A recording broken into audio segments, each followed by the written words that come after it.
Hello, hello.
Sorry about that. I was using the wrong inputs. Basically what I'm saying is, this is going to be the first matchup is FaZe Clan vs G2 Esports. Matchup again, the matchup after that today will start at 4 p.m. PST or 7 p.m. EST. And that is the Guard versus Disguised. I'm probably only going to be here for this first match. I got some stuff going on at 4 p.m. PST, which is 7 p.m. EST. Anyways, we're going to go ahead and take a look now at the Valorant North America. This is where the first match is going to be displayed. It is supposed to start today at 1 p.m. PST, which is in 5 minutes. That we look at a little bit later in the day. I think Go ahead and take a listen so here. fitting that the Guard are up there. We just saw them in the Ludwig Tarek Invitational. And even if you kind of like erase all of that stuff and you're like, okay, they did well in a tournament that happened at the beginning of the year with split back in the map pool. I think the biggest takeaway, or one of the largest takeaways from that, is Trent is back to form. So I'm very excited to see now that, again, the pressure is on. We've got 5 weeks with these guys. If Trent can continue to be the Trent of old. But when you look at both of these groups, I really feel like you can look at 4 strong teams and then you have 2 question marks. And the way that it kind of shakes out is my top 4 and my bottom 2, right? I think Oxygen is a big question mark for me. Turtle Troop also a big question mark as to, and they're the open qualifier teams. They're, well, some of the open qualifier teams. And then Mad Lions and OR Esports. Also question marks to me, whereas I have high hopes for Disguise. I have high hopes for, M80, the Guard, TSM. So this is really a lot of fun. We've seen this format before last year for Challengers, and I'm glad we get it now. So that the players who have kind of always been in maybe like a tier 2 limbo have a real chance at some type of stability, some type of structure, some week-to-week action. They can have all the prep time that they need, and they're getting the org support behind them. So I really, really enjoy these groups, and I'm really excited to see how the season kind of leading into the playoffs shakes out. So yeah, as he said, there's a few like newcomers who don't really know how they're gonna fend off. The only match I did see was Oxygen against Disguised in the qualifiers, and Disguised beat Oxygen. I think it was 2-1. Um, it was pretty close matches, but Disguised did win, and that was their qualifier. Oxygen came back to qualify in the like losers bracket, really, just like the lower bracket. But now this guy's going up against Guard. The Guard is a very, very good team, and um, they've shown themselves to be very good. Disguised, again, is a new team, so I don't. I'm gonna be honest. I don't think they're gonna win, but it's entirely possible. But yeah, we will go ahead. That's pretty much how it's gonna work. I'm gonna try and do some like commentary over this, so I'll keep the volume pretty low once the games have started. But for right now, I think we'll just go ahead and listen in until 1 p.m. As far as who I think is gonna win the FaZe versus G2, I think it's probably gonna go to G2. I think it's I don't know. I think I've seen G2 play, and I've seen that they're pretty good. So I think between these two, I think G2 will probably beat FaZe, but I could be wrong about that. And yeah, FaZe of course has not had the best year with their company. So we'll see if that leaked into where they're spending their money and stuff like that. So we'll go ahead and listen in some more. Know what to anticipate, and then on the other side we've got Guard versus DSG teams we know. But like looking at this first matchup, I'm really kind of at a loss as to what to expect from G2. FaZe, I feel like we at least can make assumptions based on what we saw last year. Well, and the addition to FaZe, right, is Rossi. It's all over Twitter right now. Rossi's got the name change, feeling pretty good. Contract signed, GIF, all that stuff has happened today. But the thing that worries me about that is we talked about it before the show started. Rossi is a great player. Was the best player in the open quals and the LCQ, right? And as far as player rating goes, Rossi stood head and shoulders above everybody else playing with the nation. But just because Rossi's a good player, it doesn't mean that that is just going to work, right? It doesn't mean that he's just going to be a cog that fits perfectly into this FaZe machine that we know can be a little crazy, a little wild, right? Baby Bay likes, maybe we see kind of that call back to the Smeeg strategy. So I really like the pickup in Rossi. I'm glad Rossi found a home, but I do think there are still question marks about that one. And on the other side for G2, it's like a couple of duelist players, a couple of initiator players, and then like Shazam's in there. And you're just like, what's going on? Where is everybody playing for this team? So both teams they're going to show a lot in this first map. Yeah, I mean, Dryad, looking at this first matchup, looking at FaZe specifically, Tanner's talking about Rossi, and we wanted to take a look at his stats as well coming in. You know, I'm really just scratching my head as why it took a little bit of time for them to go ahead and announce this roster. But does Rossi make enough of a difference to take FaZe away from being a bit of a meme squad in their playstyle to being a serious contender or a threat? To me, this is what is going to make that FaZe team that we want to see, right? And we've always wanted to see. For Rossi, the #1 ranked player in the LCQ playing for the nation, absolutely unstoppable and such a good initiator. He had #1 rankings for not only just the initiator role, but overall for the entire tournament of that last chance qualifier. And to me, that just speaks volumes of what this initiator player, this KO player can do to support someone so aggressive that likes to go in like Baby Bay on the duelist role. As long as you get that support and also a top class fragger from Rossi, then you have a FaZe that is kind of a dream come true. And this is kind of what we always wanted to see. And there's some good signs that we've had from this FaZe before, but even then, it's can they keep it consistent? Can I add a caveat to that though? Although I went back and forth as to whether or not I was going to add that caveat. This is Rossi playing at his best on flashes, and what we saw in the announcement today is that there's quite possibly he's playing that hard initiate or hard info role in the Sova, or maybe even possibly in the Fade or the Sky. So I'm wondering if Rossi is going to be the kind of factor that allows FaZe to go in, or if he's just going to be that guy that sits back, tosses out the recon bolt, and then Poise is sitting there with Baby Bay. And allowing them to play their Smeeg style. So there's a lot of moving pieces in just slotting Rossi into this one player role that they needed for FaZe. Yeah, but when we look at the results from last year for FaZe, ultimately the story for FaZe is just a little bit too short at times, sometimes inconsistent. It was really stage 2 that they came alive.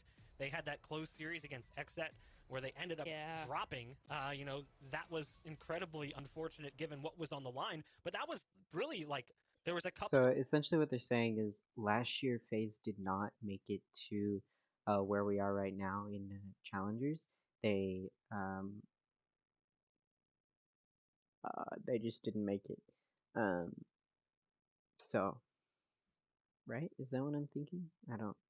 I'm not On what I'm thinking. FaZe, when you look at the history of them, where at one point they were at the top, and obviously FaZe Clan just in itself has so many fans that you know, with so many fans comes a whole lot of haters. So to continually just fall short from finding the highest amount of successes, I guess a taste that FaZe has had before, it really stings. So now that you're FaZe Clan and you're in this Challengers League, I think there's a lot of pressure for this team to perform. And again, they have to show it today, but we also have 5 weeks of this. So it could be a slow burn for FaZe to kind of get back to where we've seen them previously. I'm hoping it's anything but that.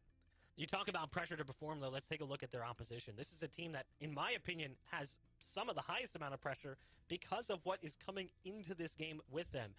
Drive, when we look at the history of the players on this team, some of them spent a long time with other orgs, and now they're on this G2 roster who's kind of taking a chance with the Challengers roster, and it's kind of interesting, I guess we'll say. You've got players who have been around the scene for a decent bit of time, but never together, with the exception of the 2 and 2 chunks. You got Dapper, Shazam, and then you've got Whippy and Penny.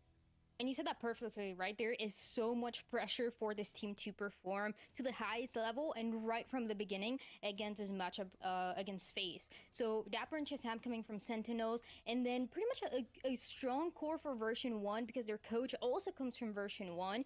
Then having Oxy from Dark Ratio is a really good combination of players, though I want to see how it plays out because it doesn't feel like that style will necessarily match up against FaZe when you're thinking FaZe, and now you're thinking the addition of Rossi. You're thinking a lot of aggression coming through, and I want to see how G2 is able to respond and make that game their own. Having Chesam, of course, as the IGL.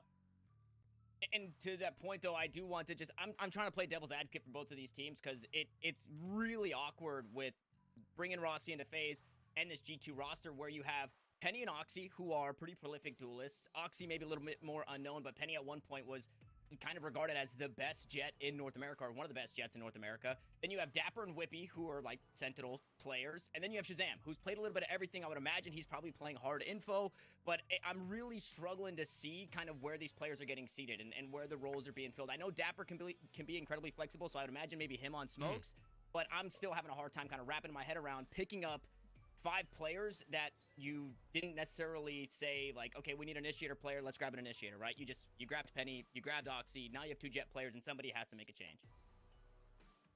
And that's why I don't see a clear vision, which is why I'm so excited for this matchup specifically, because for FaZe, it feels a lot more clear, right? They like that aggressive style, they have those initiators to support it. Though for G2, I do see Whippy picking up that smokes, that controller role a little bit more. Maybe Dapper as well, but I would see Whippy being that main controller, though we gotta see if it's true or not.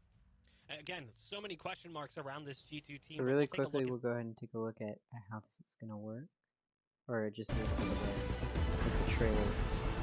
Challengers League will have 6 components: 2 qualifiers, 2 splits, a mid-season invitational, and the Challengers playoffs. Entrance into the league starts with the open qualifier and last chance qualifier. So we already did this. So now we're here at the Challenger split. The first qualifier starts early January. 256 teams will compete over the 5-day span. When 32 teams remain, the bracket will convert to a double elimination best-of-3 bracket. 2 teams will earn a spot in Challengers League from the winner's side and wrap up with 2 teams qualifying from the lower bracket. The last chance qualifier will run at the end of January and will have the same format as the first open qualifier. This time around, only 1 team from the upper and 1 team from the lower bracket will qualify. 6 teams have earned a spot through qualifiers, and 6 teams have been directly invited to form the Challengers League. So this is where we're at right now. 6 teams were invited, 6 qualified. We have the 6 that qualified from the Challengers, and now, from the qualifiers, and we also have the 6 that were invited. The ones that were invited, I believe, if we come back down here, I believe they were G2, The Guard, FaZe, TSM,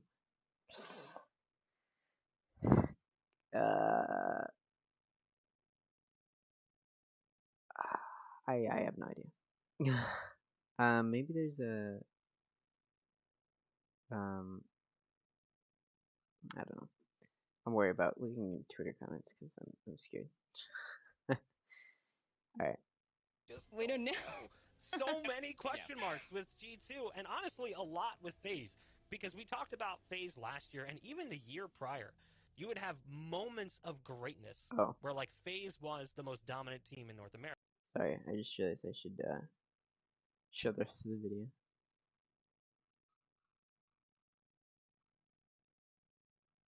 It's been stupid. Okay. To Valorant. Our Challengers League, the Open Qualifier and Last Chance Qualifier. The first qualifier starts early January. 256 teams will compete over the bracket will convert.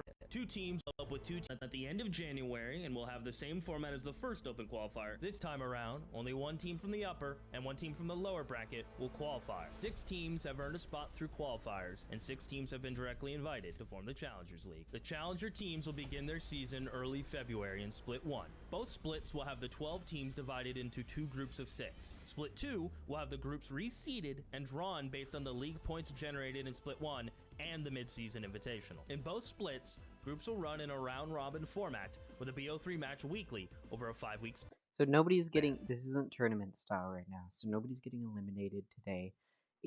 They're basically just trying to get points.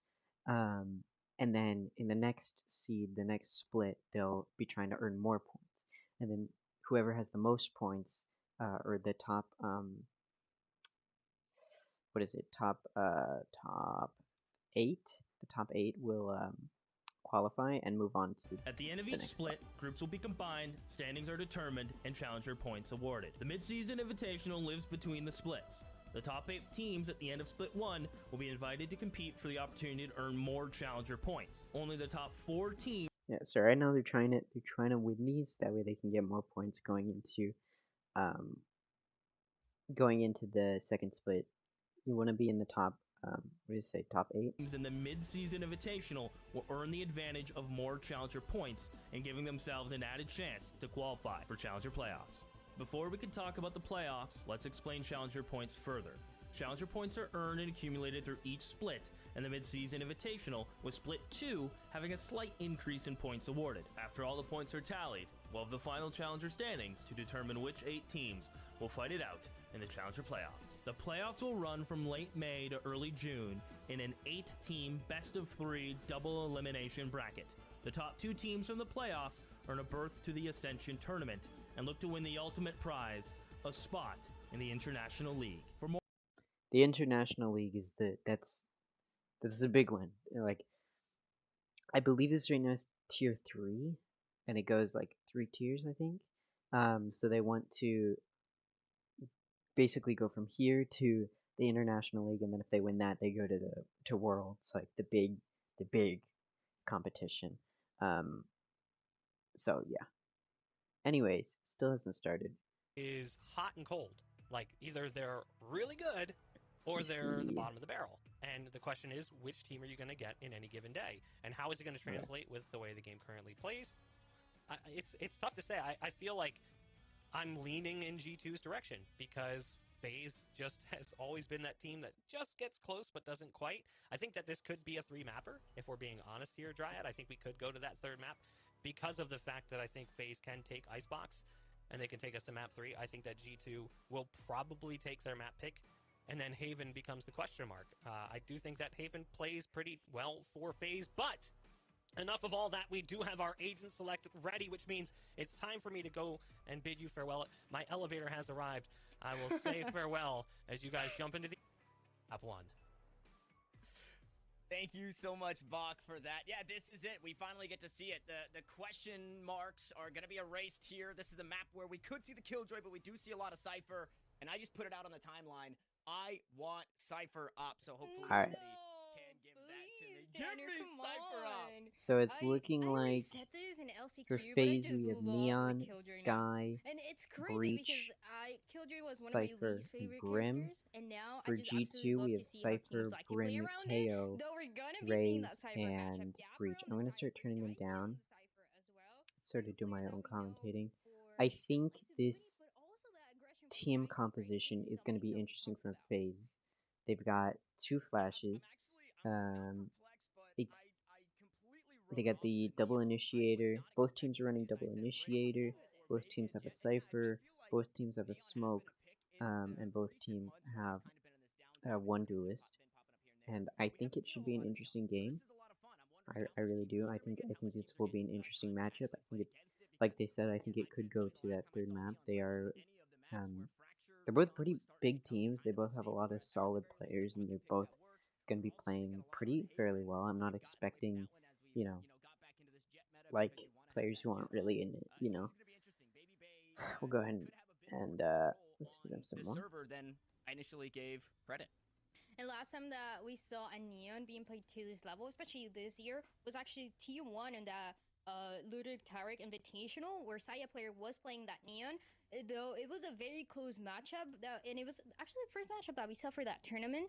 And he had some really good moments, right? But you don't have that ability that we always think of when you're thinking of those players getting that operator, playing aggressive, holding those angles more than anybody else. You don't. I mean, what are you gonna do? You're gonna try to run away, but for FaZe Clan specifically, this just matches perfectly that aggressive style that we were talking about, and we know that's not going to change. So they're just proving to us that even this composition is going to continue to push a narrative for them.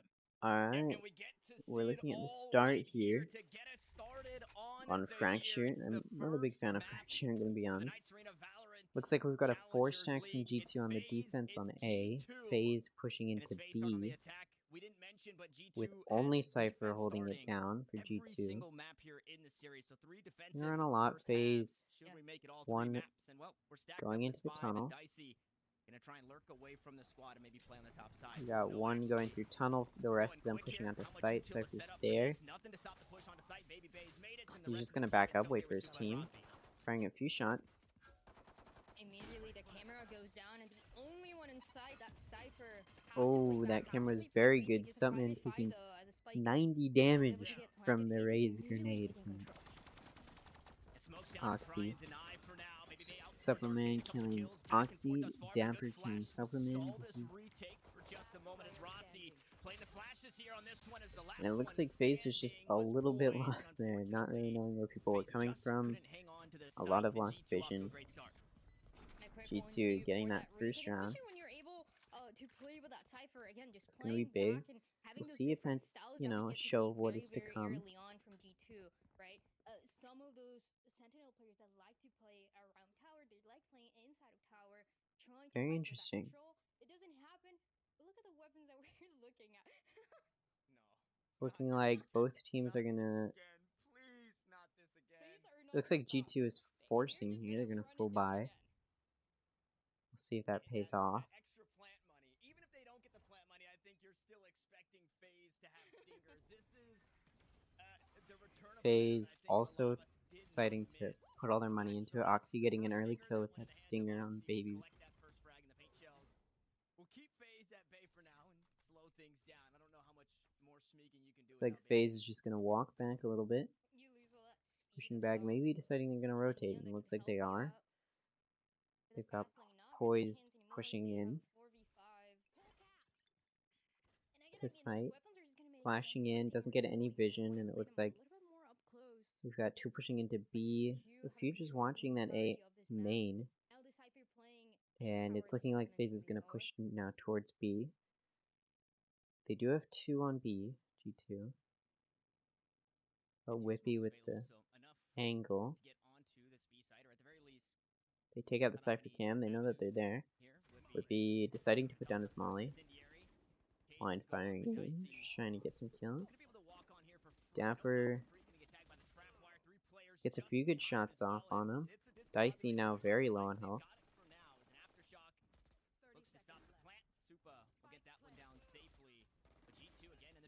Rossi taking out Dapper, Oxy taking out Rossi, FaZe getting 3 kills. GT also returning fire, getting 2, and now it's an even matchup. 2v2. Poised takes out Shazam. Dicey takes out Penny, and that's going to be round 2 to FaZe. It's now a tied game, 1-1. I think this is going to be an interesting game. Yeah, we'll see what they So the capability of this gun we'll and see the how it goes. confidence in the force, right? Which is something that teams were usually hesitant about, but we're seeing it more and more. I believe we saw the nation actually doing it a bunch in the last chance qualifier. Now we get to see it giving All themselves right. for FaZe Clan, and now they have an orbital strike because of that. FaZe is now forcing G2, who forced last time, now having to save a little bit here. See if FaZe can cash in on that and use their weapons to get another victory. Looking into B, in this one. I say not in this round, but with Penny and Oxy having stingers, I don't know. pushing into Hall. Hall. Unfortunately, you just Tunnel. you can't count anybody out. Absolutely. The one thing that you mentioned, right, about Very wary. that orbital strike is that for this matchup, Got 2 on B specifically, now you're not from seeing a kill here, G2. right? So you don't necessarily have to save that for that lockdown, but Looks more like for that enough sound was specific made for post-plant G2 to scenario decide that to FaZe want to put almost full themselves rotate. in. Looks like they're going And to it's leave gonna one be near A unfortunately around this B side once on again. rope. Yeah, that's a great point. You get to hold on to that ult. And we're getting util now. FaZe pushing in, getting 1 kill. Whippy also getting a kill on Dicey. An ult from Brim. FaZe does manage to get 3 kills. G2 returning. It's now a 1v1. Penny does take out Rossi.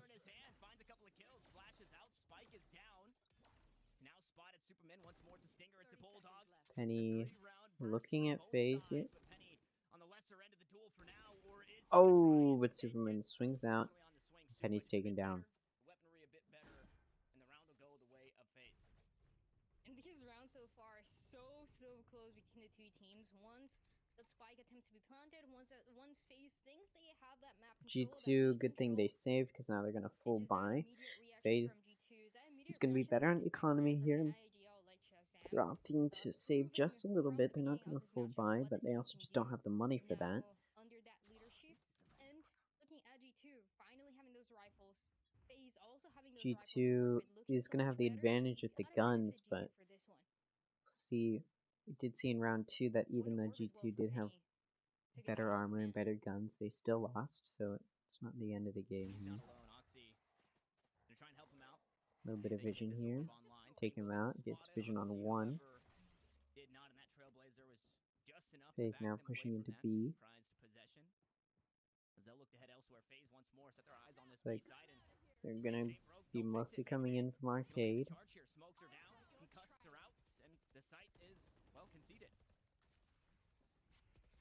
Nobody's really pushing in. Util's kind of forcing them to back off. We do have 1 or 2 in heaven now. From FaZe, they're pushing out onto site. They start planting, but Dapper's there to take him out through the smoke. Just getting spammed through the smoke. Rossi falls. That's one set of flashes down. Baby Bay down a tough spot. Penny now taking out Dicey and getting down to a 5v3 here. FaZe is gonna need to get some kills. They aren't able to. Dapper getting 2 kills. Baby taking out an ultimate, which is ultimately just revived. And a flawless round here as Oxy takes out Boys. From G2, that's going to be a good round for them, especially on a round where they spent a lot of money. They did need to win that one. FaZe, who also spent a lot of money last round, now has to save. G2 still has their guns, still has enough money to buy armor, and they're going to be pretty good on econ coming into this game. Score's very close, 2-2 going into round 5. FaZe pushing into B here. They look great, they look aggressive, they look comfortable. But when the enemy team starts to get a read, it gets so much more difficult, and this is not what you want to happen from them so early on.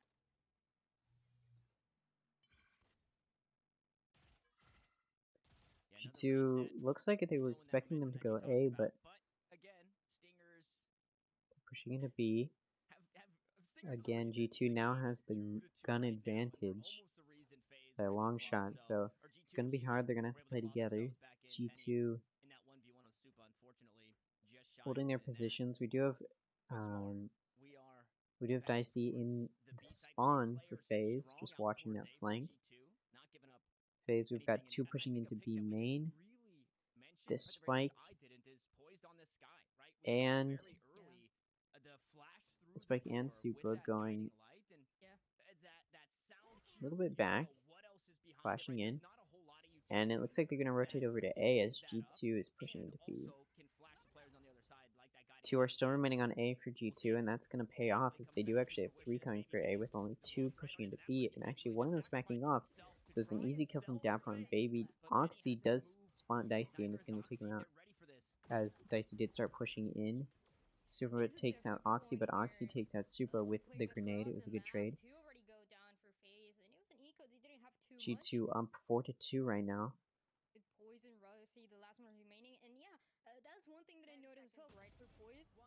Penny takes out Rossi.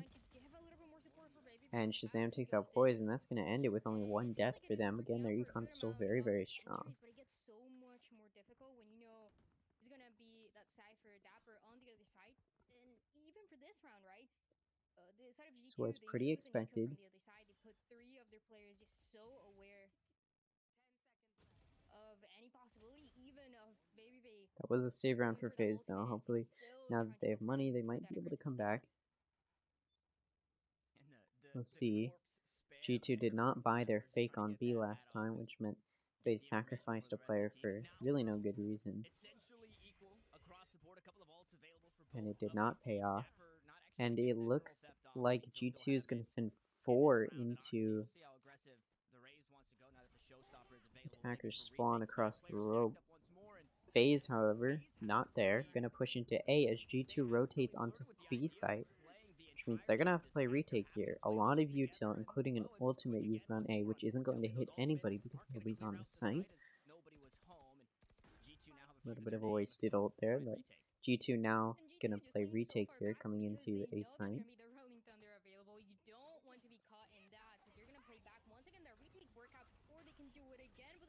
An ultimate from Oxy takes out Rossi. Dicey takes out Oxy.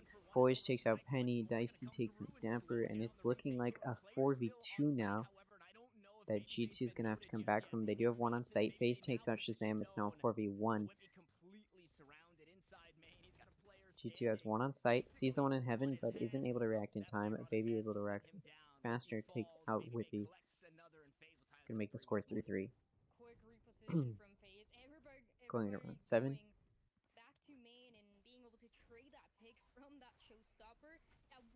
Difference maker so early on if the rest of the team was not all around ready to trade up and make sure they have the numbers towards the end. A good round though. It was the first time that we see that A site being hit by FaZe.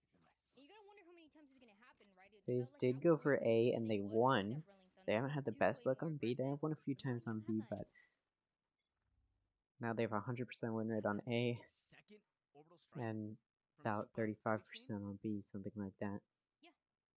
Makes you wonder why they don't go for A more. I guess they know G2 is going to put 3 on A now, which they do.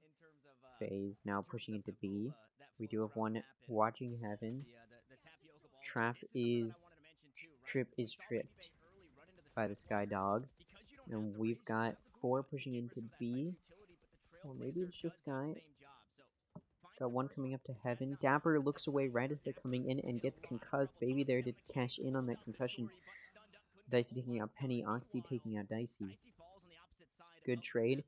We're going to trade while you're up, just like chess, and FaZe is doing that here. G2 now going to have to play retake, as FaZe is taking pretty good control. An ultimate from Shazam onto site.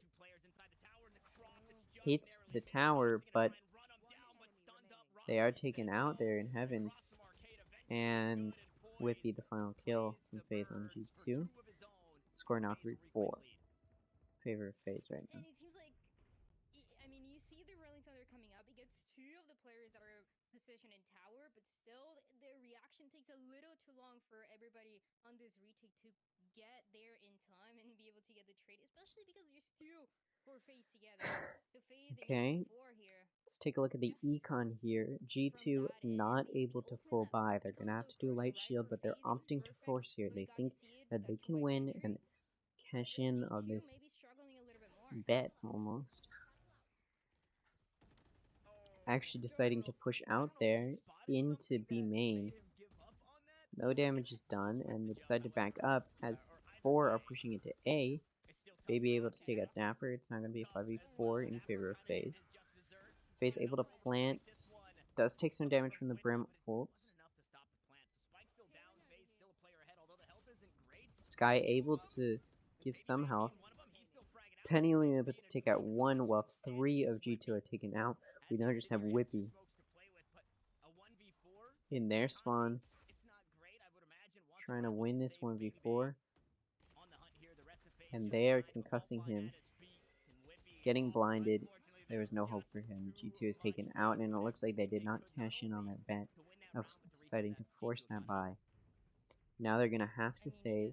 They're going to have low econ for the next few rounds, and it's not going to be good for them as they are down 3-5. Cypher goes down, and I think for G2, and this is something that we talked about early on, right? We don't see a lot of Neon anymore, especially and Fracture is just once in a while that we get to see it. It seems like G2 are just getting used to that playstyle once again. Because it's only 2-3 seconds that make the difference for when that orbital strike comes in. G2 decides to call a timeout. We'll see how well that works. That's going to waste one of their timeouts. Each timeout is about a minute. And they only get 2. I believe it's per game, but it could be for the entire day. I'm not sure. But yeah, G2 is using theirs right now on round 9. Could be a good choice. They have been a little bit disorganized, getting picked off, or not checking their backs, not having anybody there to check their backs. Pushing in a little bit singularly by themselves. Nothing too crazy though. I think they've been playing pretty well. And I definitely think they still have a chance. I don't think it's close to over. They definitely have less money. Timeout now over. We've got 5 seconds now going into round 9. G2 is going to put 3 on A. And it looks like FaZe is just going to play bench a little bit. Sorry, bridge a little bit. Just trying to get some vision. Doesn't get any vision on B. And decides to push into A through Sad.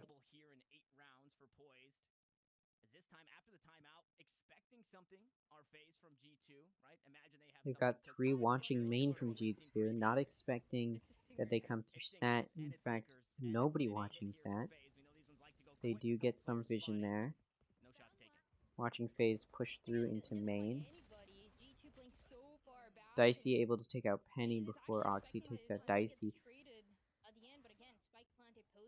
But that does mean a gun is going to be able to be picked up from G2 there, but Oxy is taken out by Baby as they are in main. Spike is planted. G2 got Damper on site. Damper was able to take out Rossi, and it looks like FaZe is going to play a little bit of post plants. A lot of trades here.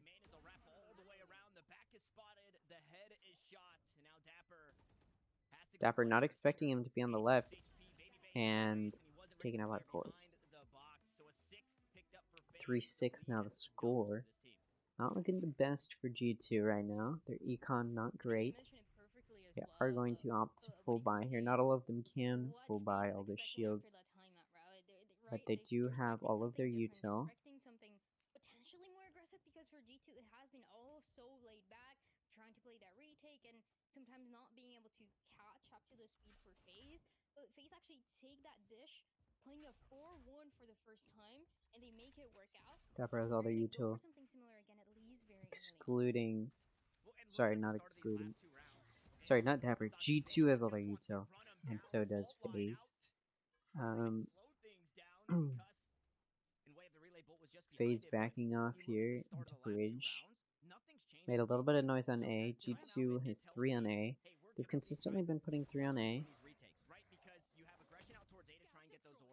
And a little bit of baiting there, it looks like, from Poised, pushing into main, just to get some vision. Does get taken out, and they are actually going to opt to push through main into A. They do have Dicey over on B watching that flank.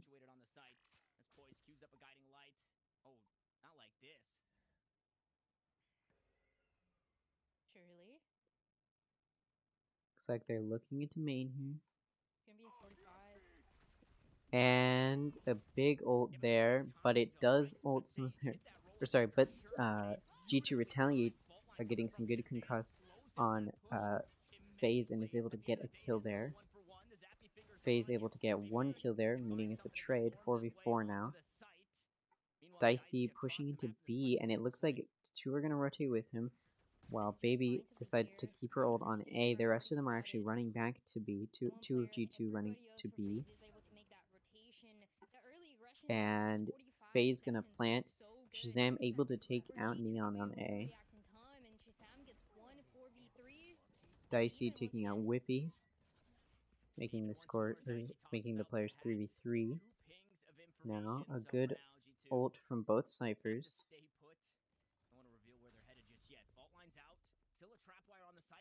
G2 sort of knows where they're gonna play, but FaZe Supa is there when they aren't expecting. Dapper gonna get taken out by Dicey, not knowing where to look. And that was a really good play there from FaZe. 3-7 now the score. And you think that one thing that slows FaZe down is that knife the Penny throws very early on, but that hasn't really affected them too much at all, right? Maybe for that hit that we saw in this round, and I think it's only It's been looking like FaZe might be going through B as far as Econ. G2 does have to save here again, doing a little bit of a light buy, all of them going with Stingers. FaZe still being able to full buy their Econ very good. If one of them dies and doesn't have the Econ, another one can probably buy them. There are no save rounds anymore. FaZe pushing into B here. It didn't work out for them before. No, FaZe is Getting a lot of util, and Dapper's actually able to get some hits off on Baby as they push onto site. The whole point of the duel is though to get a little bit of vision pushing in. G2 will be pushing in, all pretty good on health. FaZe down a little bit on health. See if they can play well. G2 able to get out of that Brim ult. Dicey, however, with the flank is able to take out Whippy. Supa taking out Dapper, and Poise taking out Penny, Baby taking out Shazam, Baby taking out Oxy as well. That's going to be the end of that round. 4 players still alive for FaZe, and their Econ still very, very good. Last round now, round 12. For this side, they will be switching sides after this. So G2, of course, trying to full buy, and that's what their save round, their light buy was last time for them, was to get enough Econ to full buy this round. Not all of them able to full buy, Whippy not with everything, but shouldn't matter too much. They're going to be winning, they'll win. G2 playing very aggressive here. FaZe realizing maybe they shouldn't have pushed in. G2 using a lot of util there. FaZe actually getting that ult from G2. We now have 2 waiting on A, sorry, 3 waiting on A, 1 from Sat and 2 in main, 1 looking at door, and 2 of FaZe pushing into B. We've got 4 of G2 on A, and of course the anchor from Dapper on B. Trying to bait all the ultimates that we saw early on, right? For G2, they had 3. Now there's only 1 remaining. G2 does get some vision. They know at least one person is there. But it looks like G2 is going to be backing off now. They do still have Dicey looking in from satellite.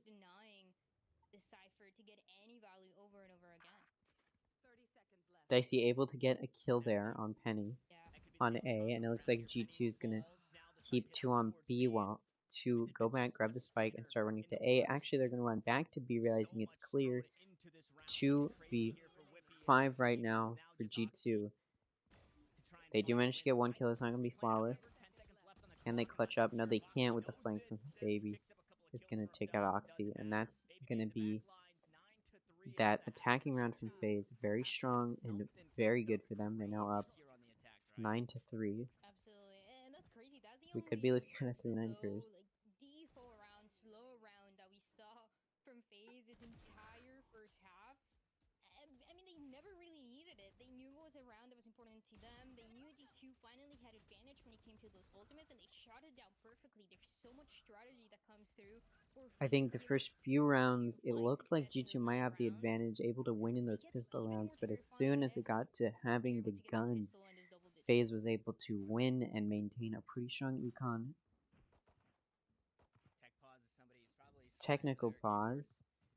after- I mean, after somebody's having It some was me. technical difficulties. It was me, actually.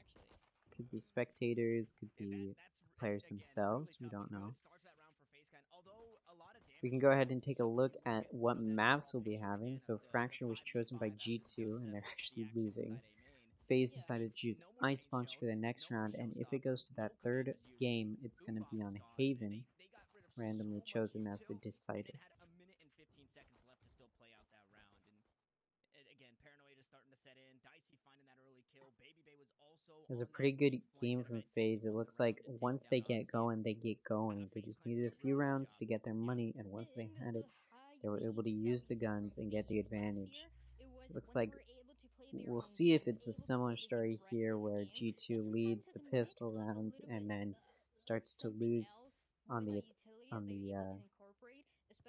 on those fourth and fifth rounds when FaZe has the guns, but we'll see. FaZe playing very strongly, but G2 able to get 3 kills there. We've got 2 pushing in through main, 1 waiting for them, pushing through sat. We now have 3v1 now. Dicey from FaZe just managing to get a pick. They do know somebody's planting. We've got 1 in main and 1 on the spike. Gets flashed, and Whippy's able to take out Dicey, utilizing that flash. I got scared for a second, but everything is under control for G2. That pistol round and that aggression, again, changing things up, and I love to see those creative ideas coming through for them. 4-9 now the score. Again, we did see G2 doing pretty well in the pistol run. We'll see if it's a repeat, though. Hoping it's not. Again, I do think GT is going to win this. I mean, G2, they're going to keep playing in this way. FaZe actually going for a save. And I like this, right? When we see like 9-3, a lot of teams like to actually force G2 opting to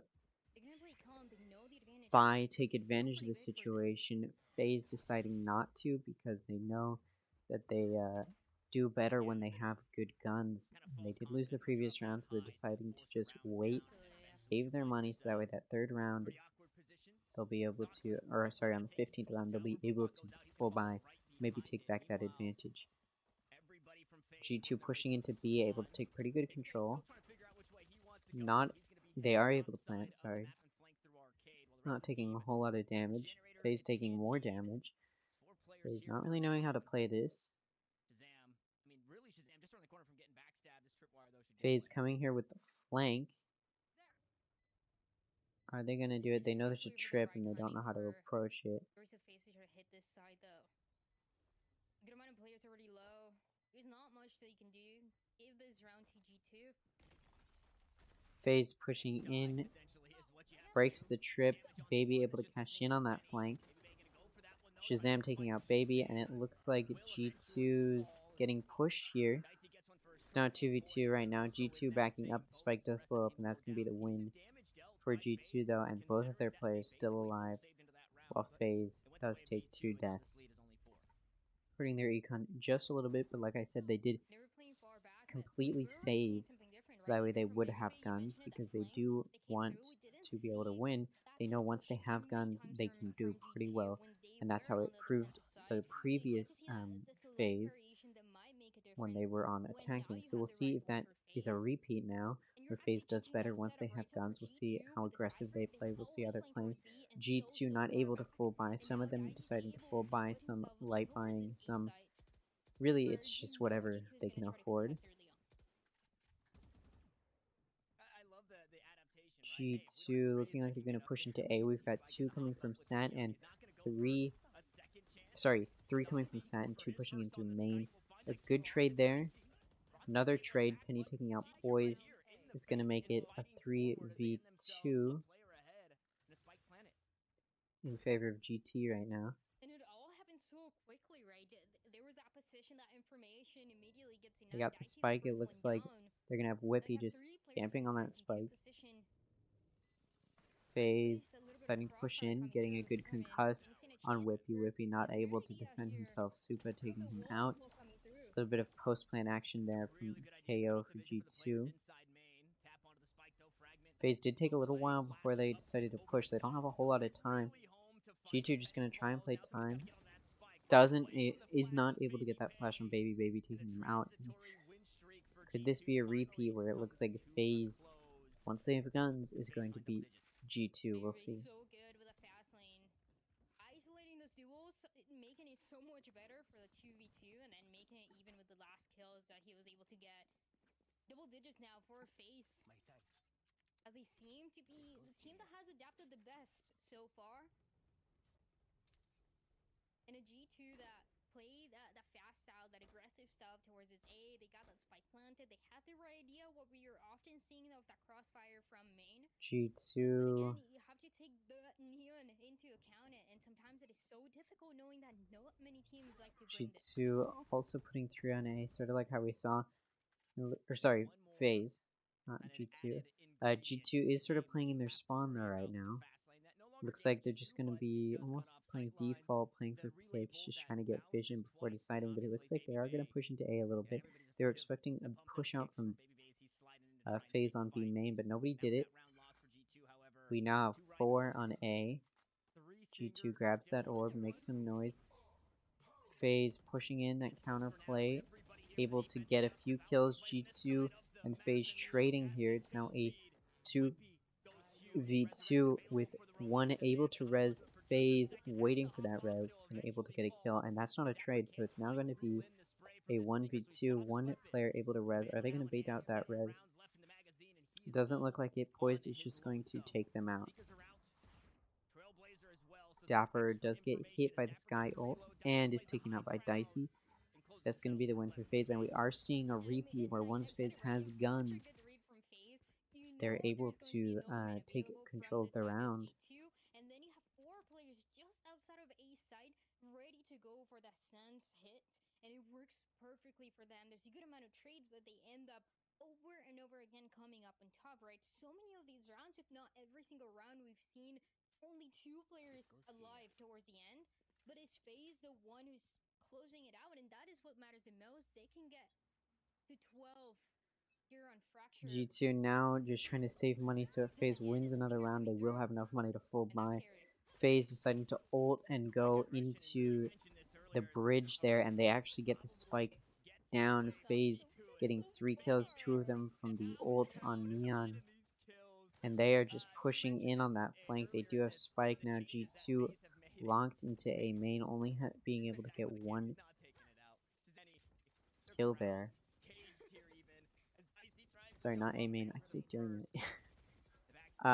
FaZe able to get those 2 kills. And now FaZe is 1 round away from the first game victory for them. They did not perform very well, they did not perform very good last year. And it looks like they may be trying to show that they are there, they are here to play, and they are here to win this time and get through challengers. When he was playing for that retake, now having this ultimate, it's just those little surprises that add into the pressure that G2 has to try to come back, and now it just looks so difficult for them. Crucial round for them to get a streak going, potentially having Oxy getting that showstopper, but it hasn't gotten too much results. G2 sort of playing in their spawn, FaZe playing pretty aggressively, pushing out here into a main. Looks like they may be going for the flank. They decide to throw out that dog to Oxy, looking maybe to get a pick. He's backing off. Looks like Penny is going back a little bit, and they decide to just push into B. FaZe has 4 on A right now with only 1 on B. It's almost looking like the repeat of how G2 was positioning themselves in the previous phase. G2 now coming in from Arcade. We've got 4 who went through tunnel. Looking at Arcade, we've got 1 maybe coming in through main. We've got 2 pushing in, 1 with the spike.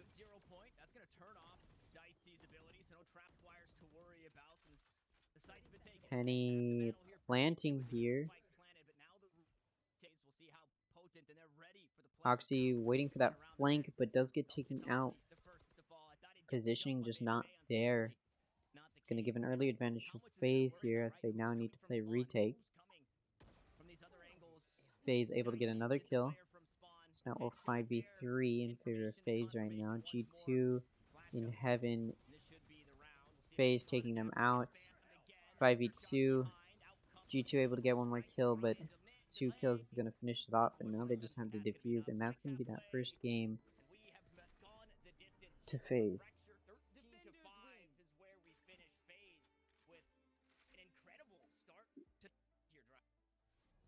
And it's only one map so far, but for all the FaZe fans, right, this is the one map that you wanted to see them doing good in, especially with that Neon, with the new additions. There were a lot of questions, and it's crazy, right, to think about that Rossi was not, at the top like we expected, but it was enough to allow Baby to go in to get that support even from that Sky, and this is the way that FaZe has always worked out. This is how they play their own game. And G2, they took one timeout, and we never really saw a big change from that, right? G2 did use their one of their 2 timeouts, as the announcer or the commentator just said. They did use one of their 2 timeouts for the entirety of these potentially 3 games, although FaZe did win that game. And like they also said, G2 did not really make much of a change after that timeout. They sort of just kept playing the same. It was also a timeout very, very early on, and after that point they didn't want to use another one because you only get 2 for 3 games. Potentially 3 games. Assuming that G2 does win this next game, which they may not. Now, this next game is going to be on Icebox, as chosen by FaZe. If it goes to the decider, it's going to be on Haven.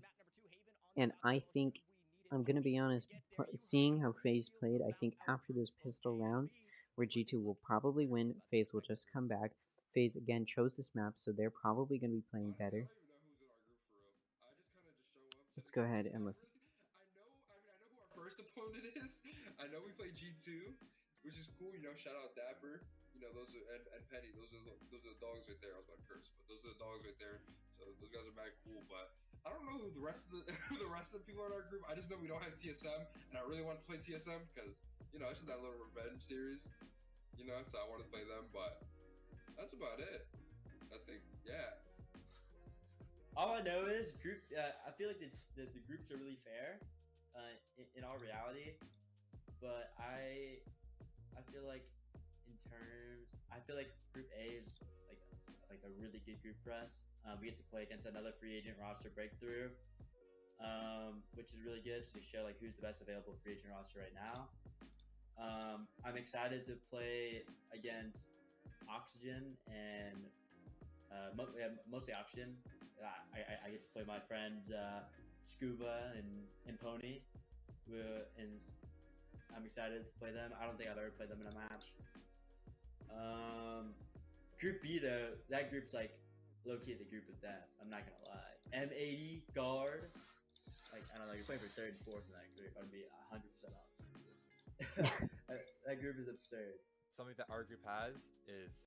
So essentially, what he just said is Group A, these people are, I think, only going to be playing against each other, whereas Group B, they're also only going to be playing against each other, but what he's saying is Group B is going to be difficult, and it really is. I mean, we have some really big teams here. We have Guard and TSM, also Disguised, who were pretty good in those qualifiers, in those open qualifiers. I'm not sure about M80, Mad Lions, or Esports. I haven't really seen any of them play. But these 3 teams, I think, are going to be forces to be reckoned with. Maybe even including M80. I've heard good things. So I'm looking forward to Group B games, which of course starts today at 4 p.m. PST, 7 p.m. EST, with the Disguised versus the Guard matchup. From what I've heard, Disguised Toast, the owner of Disguised, does not think they're gonna win. A lot of people think the Guard is one of the best teams currently in this bracket, in this group, and a lot of people think the Guard is going to make it all the way to that international game.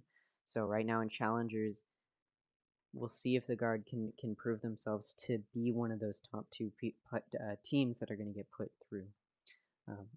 So. But you can't tell that Group B is harder. The teams overall, I really am only like the only team that I feel like should be like a problem for us, or like that might be kind of hard is guard. Maybe SR, maybe SR. I feel like the other teams, like, they're good. Don't get me wrong, I'm not calling them bad, but I feel like even when our team's having an off day, I feel like we're still gonna be better tactically and stuff than the other teams. But then that's where I mean, like, teams like I think it's Guard and SR, interesting like, asking the players how they feel their matchups are gonna go, because like obviously they think they're gonna be like, if you don't think you're gonna be the best, then you're not, you know, you're not in it. we're playing like our game and we're actually like somewhat on point. Like, we're just gonna win. But I feel like the hardest team for sure will probably be Guard. Like, they look good. They beat some of the franchise teams in the Summit event, the Turk event. And like we faced them in the past. I mean, a match is different than scrims, but when we did face them in match last year, it didn't feel as hard as it did in scrims. So I'm sure it'll be somewhat similar. I definitely see M80 and the guard as like top two, in my opinion. I think everyone, I mean, maybe Shopify, right? They're also probably up there top three. So, but everyone else, I couldn't tell you. I haven't even seen G2 play, right? Like, no one's seen G2 play yet, besides like scrims. But at scrims, TSM last played, but that's like a, you know, a Ludwig tournament. But like all these teams are like new. I don't really have predictions outside of that, but a pretty good feeling. Shopify, Guard, and M80 are like the only teams I can confidently say are, you know, probably going to be on top of this group. Obviously, like, I'm not gonna sit here and say we're gonna lose to them, but like, you know, outside of that, just my honest opinions. I think everyone else is like, I couldn't tell you. My takes for Split 1, I would say that like the underdog, like the dark horse of the tournament would be Breakthrough. I think those players are actually really good. Their macro is pretty good whenever we scrim them, so I would say Breakthrough is definitely a team you want to look out for. That's like from Open Qualifier. I don't think there's any like overhyped teams. I think all like the invited teams and orgs are pretty solid. Like G2, FaZe, all those guys are good. I think that's gonna be super competitive. I don't think, you know, people are talking about like us or M80 are like favorites, bro. I don't think you can call anyone a favorite in this league because, you know, a lot of these new rosters are like looking really scary and they're having great scrim results. So it's kind of just like we're gonna have to see. I will say I'm obviously leaning more towards rooting for Disguise just because they are sort of underdog, but and I think one thing that they do have in favor for them, or that is a positive for them, is they have done they did really well in the open qualifiers. I mean, they did a lot of 2-0 wins, and you know, I think only 2 of their matches were 2-1 wins out of like 5 matches that they played, which means the majority of them they just dominated, which is really good. And I honestly, I think this game tonight is gonna show like where they think they're, or like where we should think that they're at. Obviously, Split 1 really matters for points and such. And you know, if they can get in that top 8, it'll be really good for them to go to those invitationals.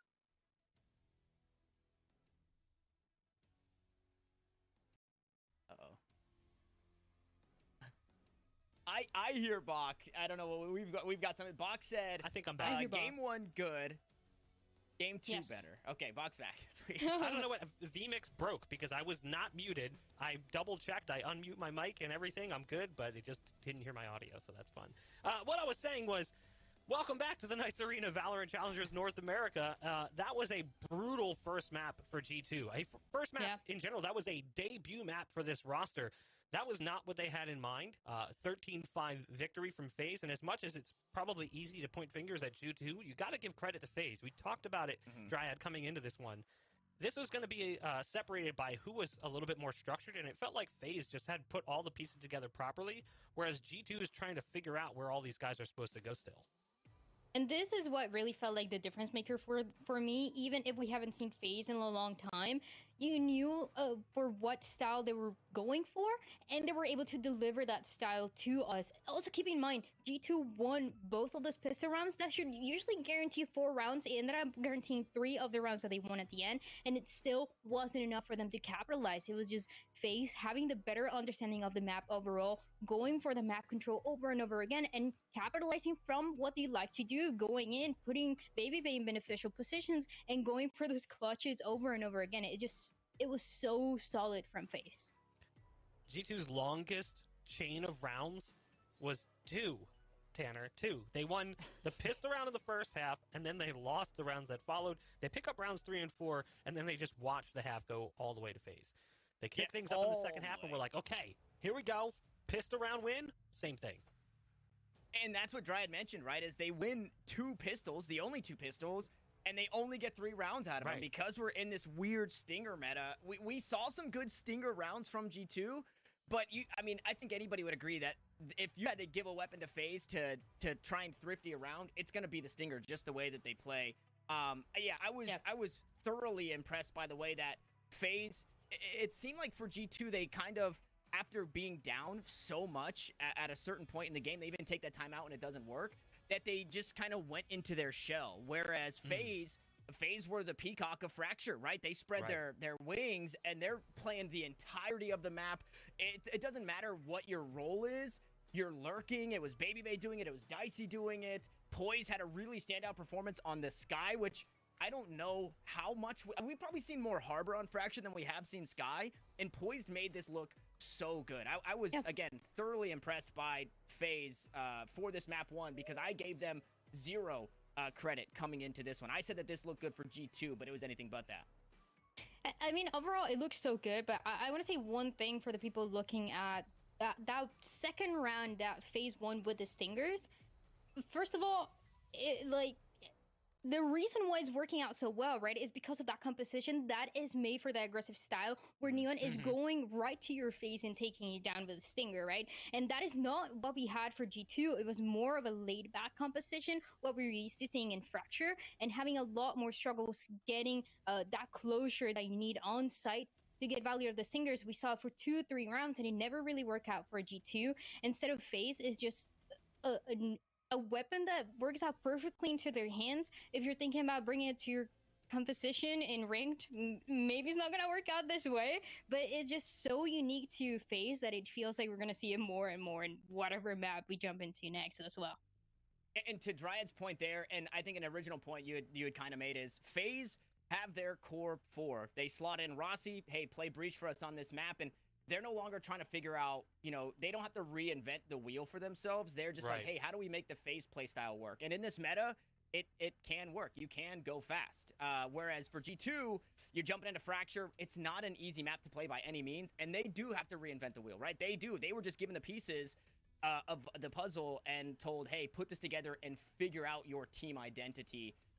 Versus FaZe's, hey, how do we just make our identity work? And Stinger meta, exactly. Neon meta, it looked good.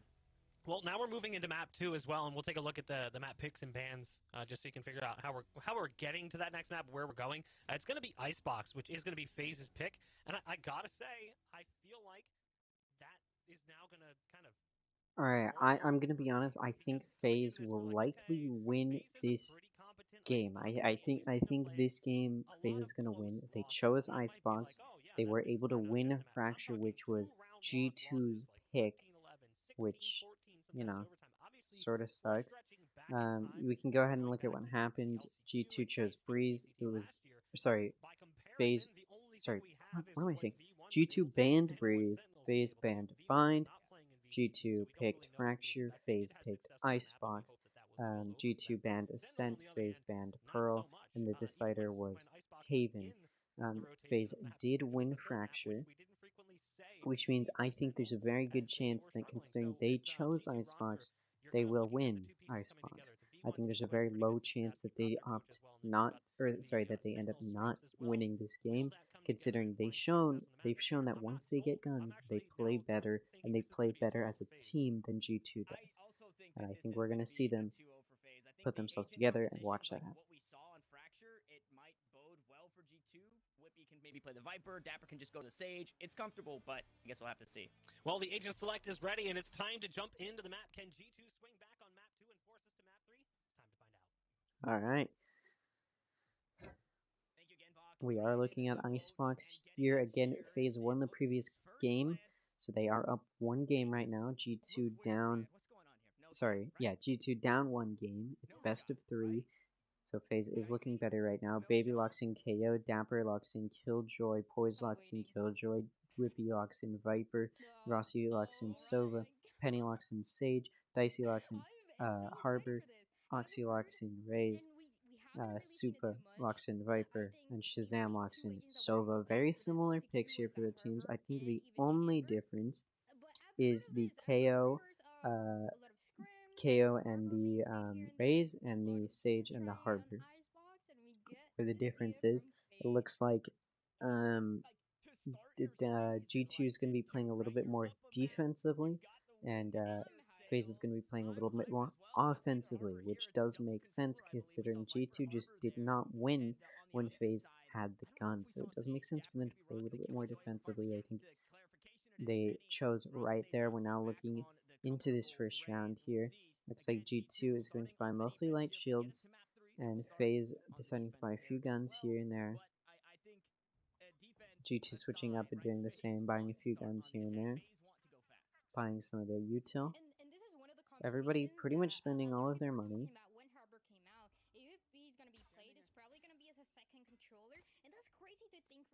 A little bit of vision there as G2 does take out that arrow from Rossi. Again, G2 did have the advantage on these first 2 pistol rounds in the previous game, so we'll see if that continues here. If G2 can continue the advantage here in these first 2 rounds, and then see if they can carry that into a 3rd and 4th round secured. FaZe pushing in, they know where G2 Penny is, they did get marked, not able to cash in on it though, Penny only taking a little bit of damage. G2 taking quite a bit of damage here, but nobody dying. Everybody's still alive, Spike's been planted. FaZe actually is backing off, deciding to play a little bit of close plant from main. Oxy taking out Baby. FaZe Dicey getting just shot up, Whippy getting that kill. It's now it was a 5v2, but then Oxy was taken out by Rossi, making it a 4v1, and FaZe killed by Dapper here.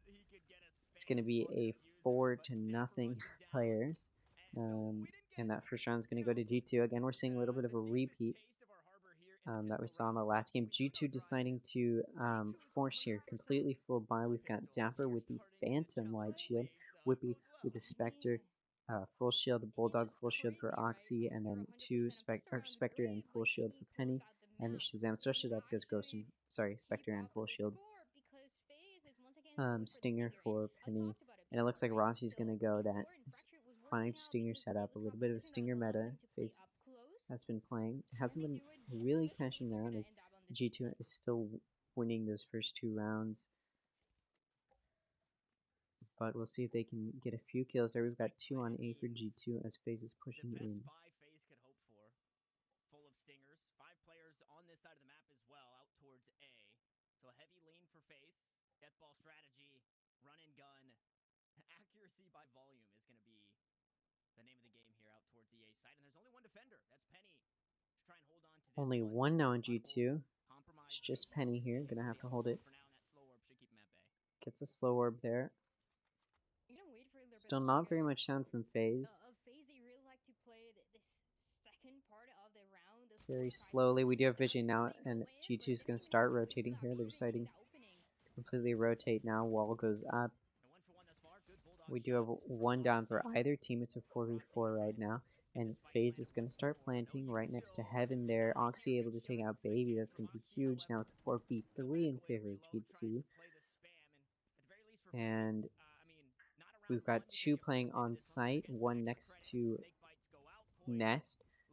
Dapper taking out Poised. It's now a 4v2. FaZe taking out Dapper. FaZe scared as Oxy takes out Supa and Shazam takes out Rossi.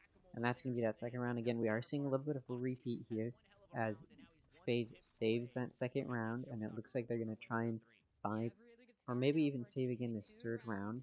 G2 winning that first 2 rounds should secure them another round, or at least should 2 rounds, or at very least 1 round. We'll see if they can do that. The damage is just enough to be able to do it. The problem here, right, is it forced some really uncomfortable post-lane positionings for FaZe because they couldn't play so far back. They were playing a little bit close, and that's when Oxy was able to FaZe looks like they're doing a little bit of split push. One might be going through mid, and it looks like Killjoy's going to be setting up flank, but it could just be setting up util, which it looks like it is, and it looks like FaZe is... They were going for a B, but it looks like they might be backing off a little bit. And they're sort of playing default in their spawn, hoping G2 will push out, maybe get some guns here. G2 doesn't, and FaZe decides to start pushing into mid. Off of that smoke from Viper, and they're gonna get 2 into tunnel there. And we do have a turret in kitchen watching that. Does get taken out. G2 now knows that they're there. And they've got 2 watching kitchen right now. Dapper watching that opening. Able to get 1 kill with that Phantom. Taking out Supa. And watching some more gets blinded. Poise taking out Dapper. Good trade there. 4v4 now still. G2 taking out by Poise. Shazam taking out Dicey, still even though, 3v3. Health is even. G2 with better positioning on FaZe there. He does get that kill, but Penny's taken out. Whippy is taken out. It's only 1v2 for Penny. Baby is very low on health. And just a sneeze will take him out. They think she's in kitchen. They think she's over there. And she reveals her position without getting the kill. Baby up on that nest and takes her out.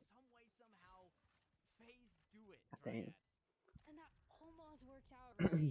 That 1v2 could have been with G2 not able to secure that third round. Like I said, they should have gotten 4 and at the very least 3 total rounds off of that first 2 pistol rounds win, but they didn't, and now they're only up to 1, and FaZe is already starting to take back that win. As we see, once they get guns, they start playing better than G2. FaZe has been playing smart with their money, and now they have the money to full buy, whereas G2 does not. G2 playing a little bit back as FaZe is pushing into B site. A drone there from Rossi doesn't get anything and is smoked off by that Viper. Should expire before confirming anybody out towards yellow, but you have to assume Rossi, however, doesn't have the recon bolt, so they're gonna have to put a body there if they want to try and confirm the information. Lockdown available. Look at this, going up top. An ultimate there from FaZe, gonna clear out this site. G2 trying to get off, using a little bit of Viper util to try and keep them off. FaZe going to take advantage of the ultimate, and Plant does put in that poison for Dicey. Nobody able to cash in on that not able to cash in on that vulnerability. G2 coming in now, trying to play retake here. A little bit smoked off from that harbor. This is gonna be so risky, and Oxy just absolutely on fire with the paint shells. Takes on Poise. Oxy really picking up where he left off in the last one. FaZe trying to peek out when they can. G2 actually able to get 3 kills, and that's going to give them the advantage. Supa able to take out Dapper, though. It's now 1v1. G2 has less health, and Supa able to take him out again. Like I said, once FaZe gets guns, they start winning, and they're doing it again here. It's now 2-2. Will FaZe be able to continue a big, massive win streak, just like we saw in the previous games? Or is G2 going to be able to figure their plays out and get through?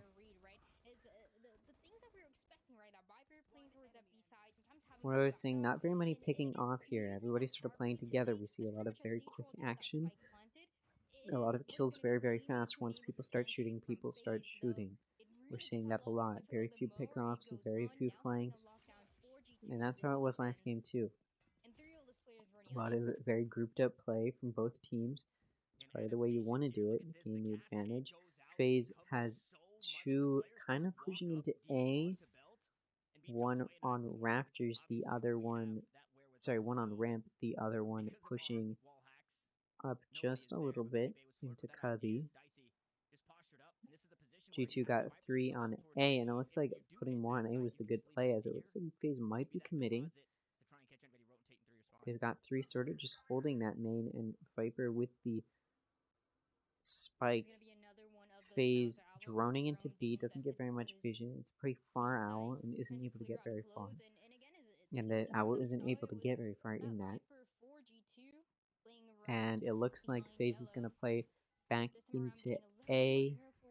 G2 smoked off on mid, throws out an arrow, nobody's there. FaZe does manage to bait out that arrow.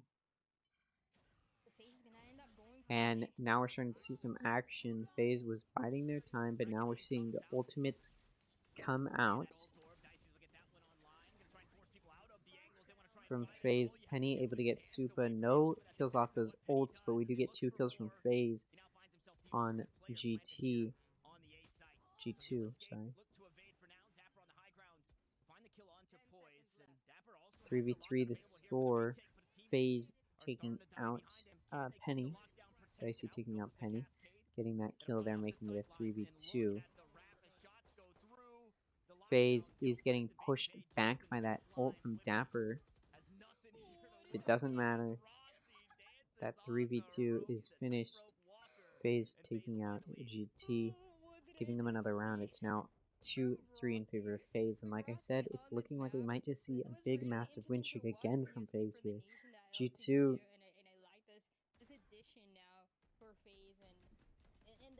not playing the best on this day, which unfortunately is what they're going to need. So we may be looking at them not doing too well. In fact, they've won very few rounds, and they've run such a few amount of rounds, and they may even end up in that bottom 4 that doesn't end up in invitationals, which would not be good for their scores overall, but we'll see. We'll see if they can come back here. Maybe they need another timeout. Maybe they need to figure out how they're going to position themselves and reorganize themselves. Doesn't matter right now, though. FaZe is pushing into A. Full 5v5, Penny taking out Poise. We see that a lot where Penny gets that first kill and then is traded off, but she's not. They aren't traded off here. FaZe pushing back. G2 still with 2 on B. It looks like they might be playing back a little bit. FaZe got 2 watching that flank, 2 holding that maze, and it looks like they might be rotating over to B. Supa pushing out into mid a little bit. FaZe starting to back up. We've got Rossi in their spawn right now. FaZe just chilling in their spawn. Probably waiting for people to push out into their spawn, but nobody's pushing out there from G2. They're all playing on site. And FaZe decides to go into A, but FaZe does have that flank in kitchen on B. Oxy able to take out Baby. That flank from Supa is cashed in on taking out 2. Penny taking out Dicey. FaZe still has the advantage.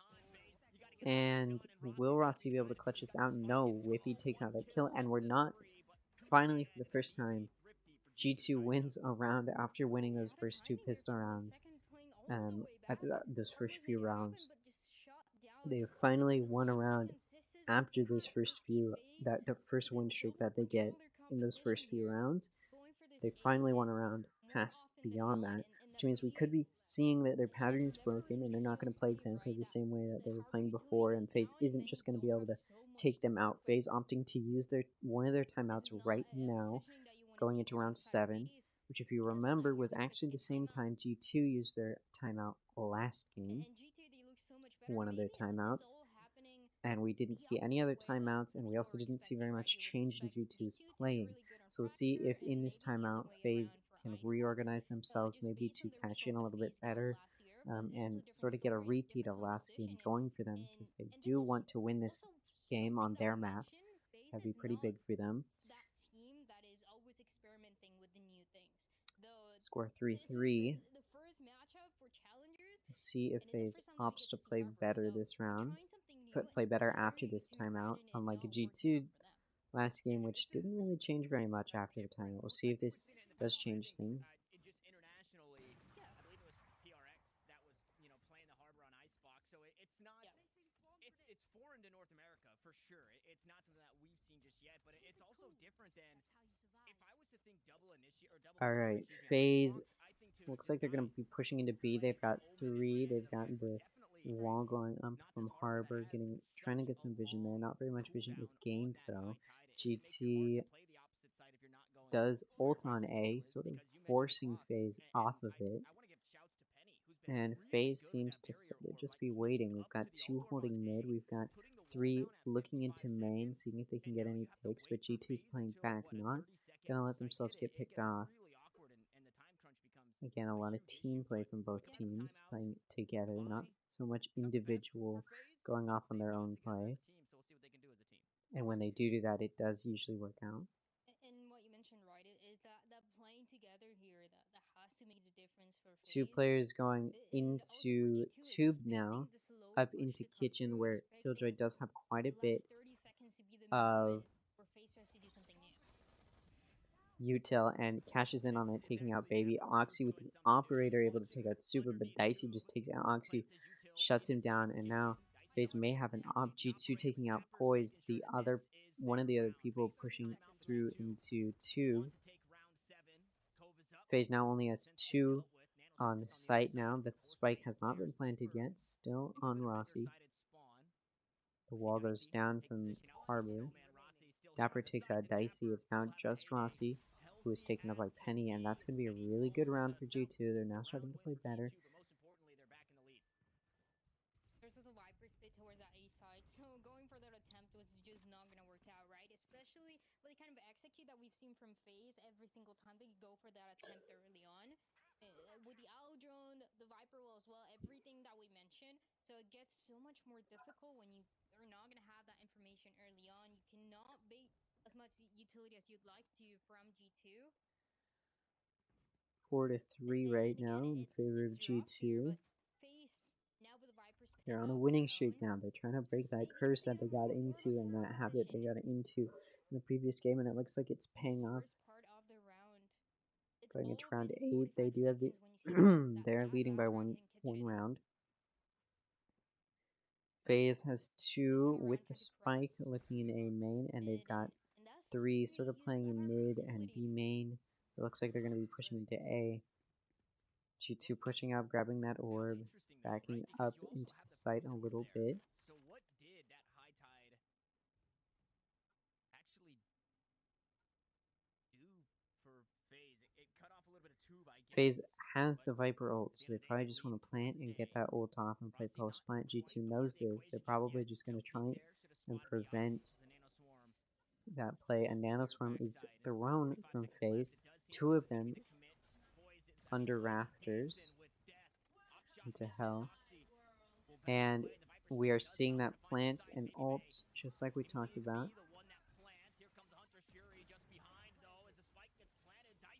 Oxy with the Operator taking out Dicey, who was planting.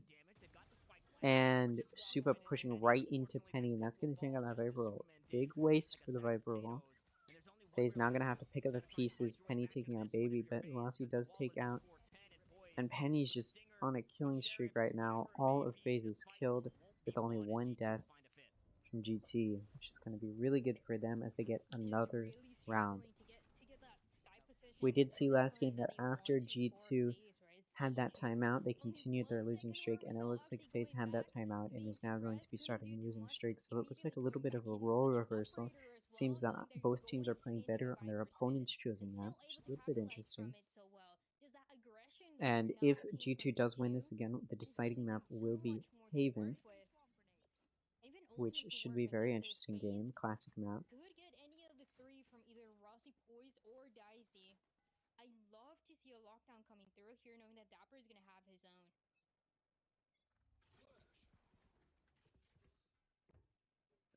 And last round, I was going to mention that Shazam FaZe has 3 pushing into A, the one with the spike. Rossi playing a little bit further back. We've got 2 pushing up into A, and we've got 2 actually playing in their spawn for FaZe. Playing a little bit back. One watching mid, putting down that turret from Killjoy. For FaZe. We got 3 pushing into A now. The drone from Rossi has the spike. Pings the turret. Taking that orb. No one is really watching A, but they did have a lot of setup from Dapper when it comes to the turret, the bots, and the trip. Able to get a tag there and some vision from G2 on FaZe. FaZe still opting to push in a little bit. Shazam taking out Baby, but Supa getting Oxy in mid. 2 on A right now. It's a 2v2 on A. 2 people on mid for FaZe, and G2 not really knowing where to push. They go for the res. Supa takes out the Oxy res though, denying that res reduction. Whippy taking out Supa in tube, and G2 is going to be up 1 player right now. FaZe able to get 1 kill, but Penny is just denying this game, getting 2 kills. The player count is now 3-1 in favor of G2 right now. And FaZe does not have the time to plan, and looks like Dicey's just going to save. That 9th round going to G2 now. That's going to be another win for them, and this win streak is continuing for G2. FaZe needs to break the pattern. They need to do something. They can get the final score to be, I don't know, 8-4 or even 7-5. It's way better than a 9-3 or anything less than that. Right now, they may be looking at a 9-3 going into the phase switch, the side switch, which wouldn't be great. It's a lot of ground to cover, and they may not be able to do it. G2 was unable to do it last game, and it looks like they may be doing what FaZe did to them last time, but this time they're doing it to FaZe. G2 pushing up. FaZe getting a ping on that owl. An ultimate from G2, 2 ultimates from FaZe. Their Killjoy and their Sova. Penny again pushing in, denying that push in for Baby, killing him, but Poise takes out Penny, cashing in, looking at a trade. G2 now down 2 players. FaZe only down 1, so it's 4v3 right now. Still very winnable for G2, and they do have to play post plant right now. G2 was forced off the site from that Killjoy ult, but now they're pushing back in. Oxy is going to be taken out by Poise with that trip. That Harbor ultimate, and we're seeing a lot of ultimates here from FaZe. G2 actually able to get 3 kills, and they've evened the ground and actually gained the advantage. 2v1 now for G2. And they're defusing Oxy, taking out Supa. Supa just did not have the health for that. Whippy with less health going for the defuse and does get it, and that's going to be 7-3 now the score. Like I said, FaZe does need a few rounds here to get a little bit of an advantage. They're losing that time to get those rounds back, so they're gonna, with the way it's looking, they're gonna end up in a 9-3 situation, which is not going to be good. Like we saw last game, it was a 9-3, and G2 was not able to come back from that. We'll see if FaZe can come back from the 9-3 when the side switch. If it goes to a 9-3, again, they still have a chance. FaZe is still very possibly winning. They could possibly win, but we're looking at the econ right now, and G2 just has so much better econ, much better econ than FaZe has right now, and FaZe has no rounds on them since those first 2 rounds they won after the pistol round. They have not won any since. First 3, sorry. G2 has been on a winning streak.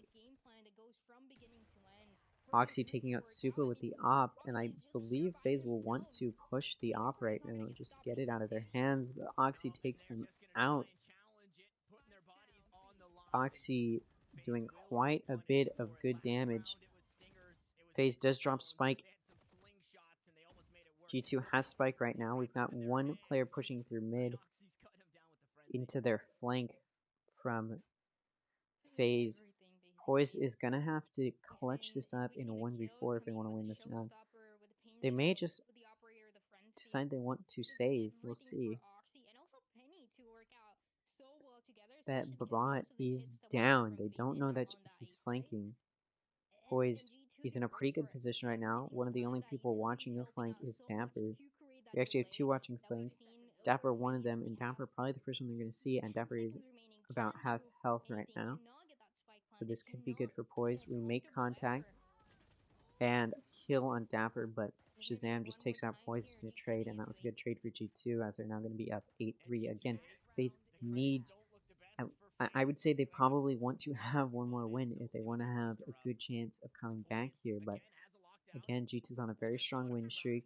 FaZe full bought that last round, and now they don't really have the econ for this round, and this is the last round before the swap. And it looks like they may not get another round here in this half. It's not going to be good for them. G2 saw what FaZe did to them last game and wanted to do the same exact thing to FaZe. You know, maybe they need one for that null command, but that's still not gonna do too much against G2. It just FaZe really struggling to get this side control. FaZe pushing up here into B main, all of them. They decide not to let any go through mid, but it looks like one is watching flank. They do know GT, at least they should know GT isn't super aggressive with their playstyle. They did see last round a pretty aggressive playstyle. FaZe ulting now with the Killjoy just to get on site and to plant, which they do. However, the double util kill from the Killjoy and Viper mollies are going to take out Rossi, the planter. So they do get the spike down, but in exchange for a life, they're now down 5-4. It's going to be 5v4 right now.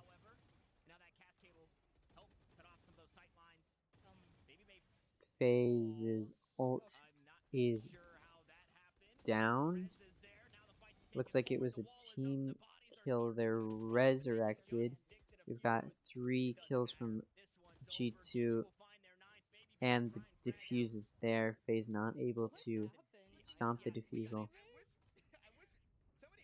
I'm a little bit confused what happened to Baby's ult. What happened? He died by like a garage or something. Yeah, it was pretty far back as well. And he gets res. They were in a safe position too. Just a couple questioning things going on here for FaZe. As once again they struggle to find an answer all the way to Penny has had an amazing first half in this game. me, it just seems like Really going to be the match MVP, possibly. I mean, just an incredible amount of kills. Oxy doing pretty good kills too, being able to cash in with that operator a few different times. Both players playing very, very well. We saw Penny getting kills when they needed to over on A, which is not what you usually see from a Sage, but there they go. Looks like we've got 3 pushing into A and 2 pushing into B now. G2 on attacking. It is the pistol round again. Like we saw in last game and the first half, G2 usually wins these pistol rounds. We'll see if this split push will cause any differences. G2 may be waiting for their 2 players on B to make some noise before they start pushing into A with the spike.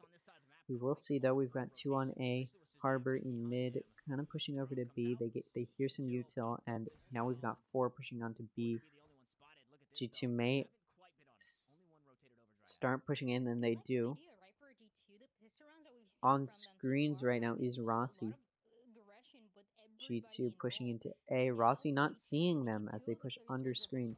And Whippy does see Rossi on screen and takes him out. And now they have A site. They're free to plant, which they don't do. Looks like they tried to plant in heaven, but were wall banged and decided to just drop down. Waiting on the plant, decided to plant default.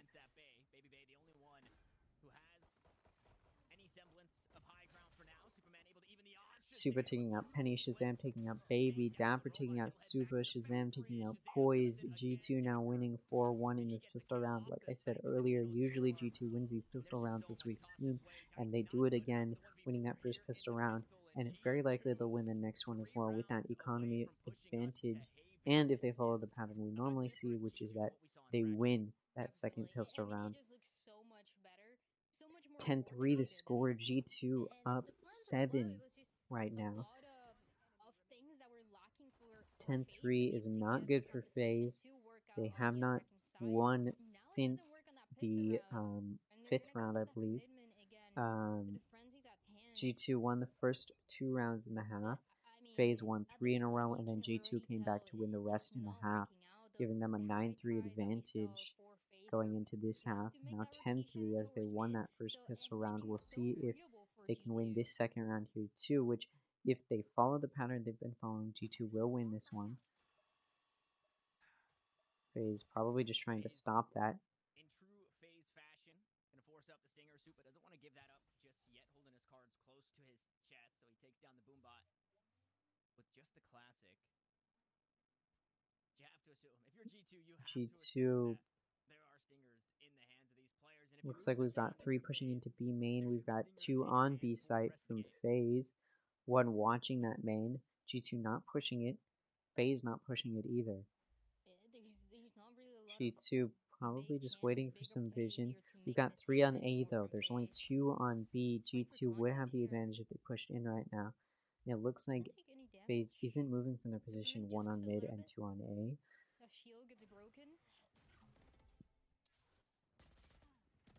FaZe gets a kill and then G2 trades and gets 2 kills.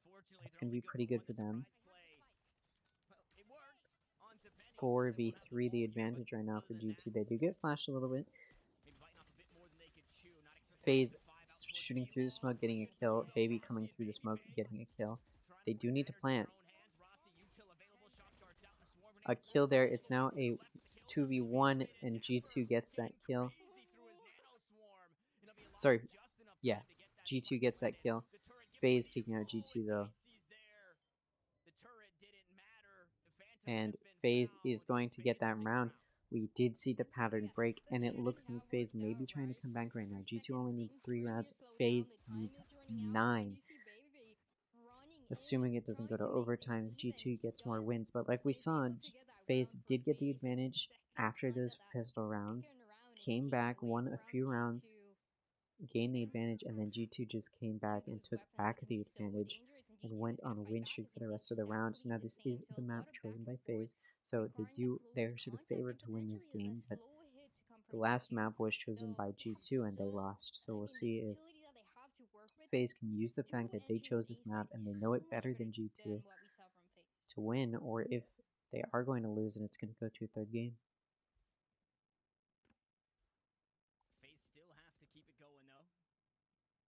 G2 pushing into A.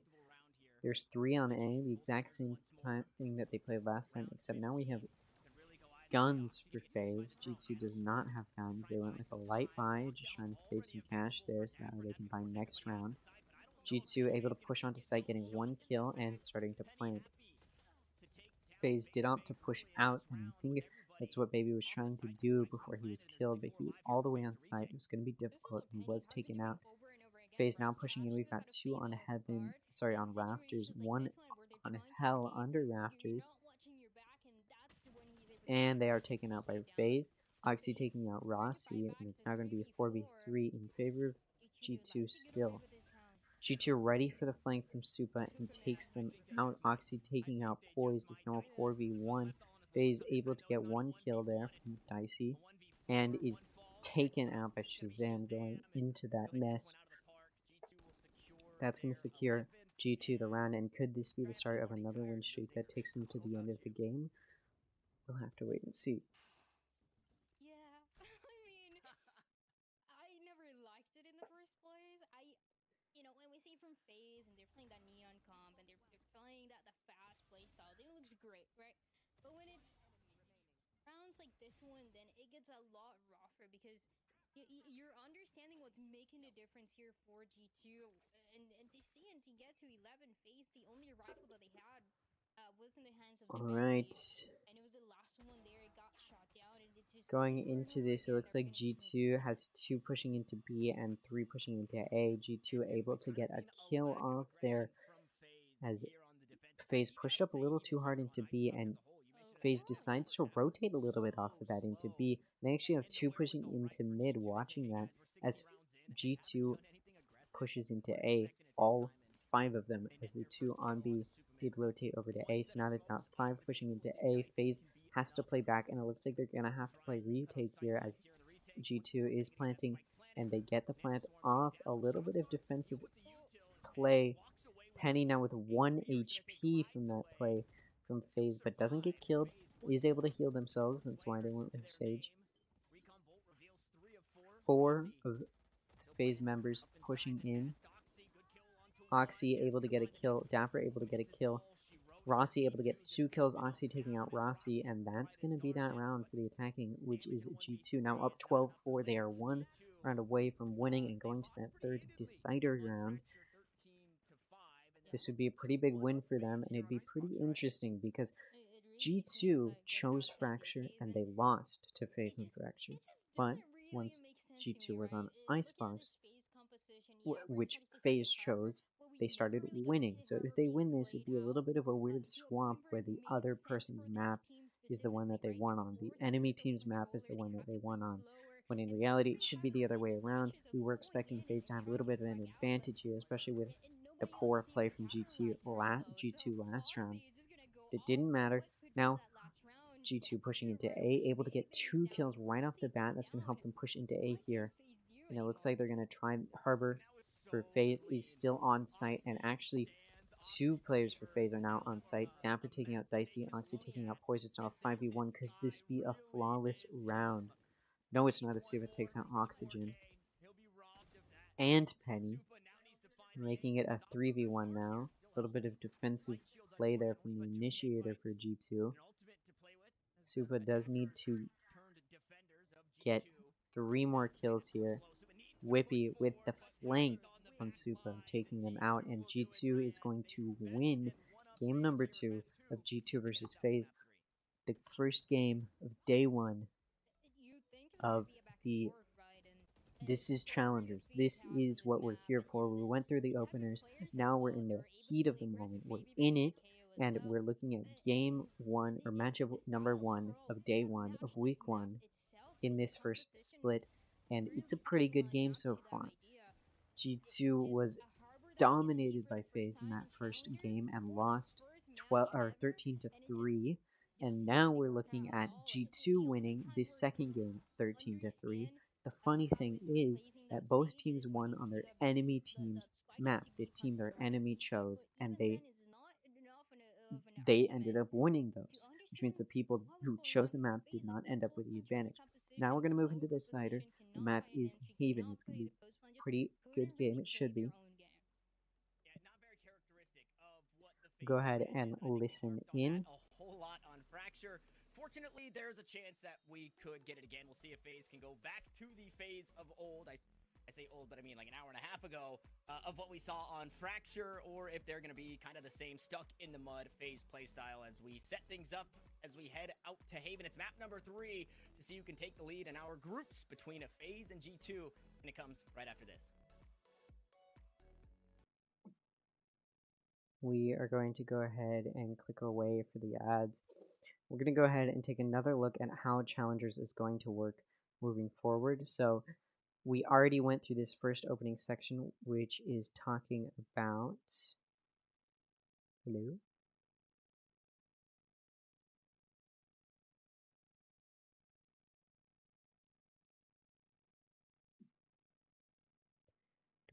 Do a little refresh here.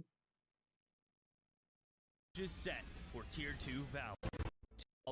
So here's what we're looking at right now. I'll sort of explain it. So we went through the open qualifier, which 4 teams won, and then the ones that lost went into the last chance qualifier, which 2 teams won. Those 6 teams are now getting pitted up and matched up against 6 teams who were invited. These are teams that have already made a name for themselves in this Challengers division.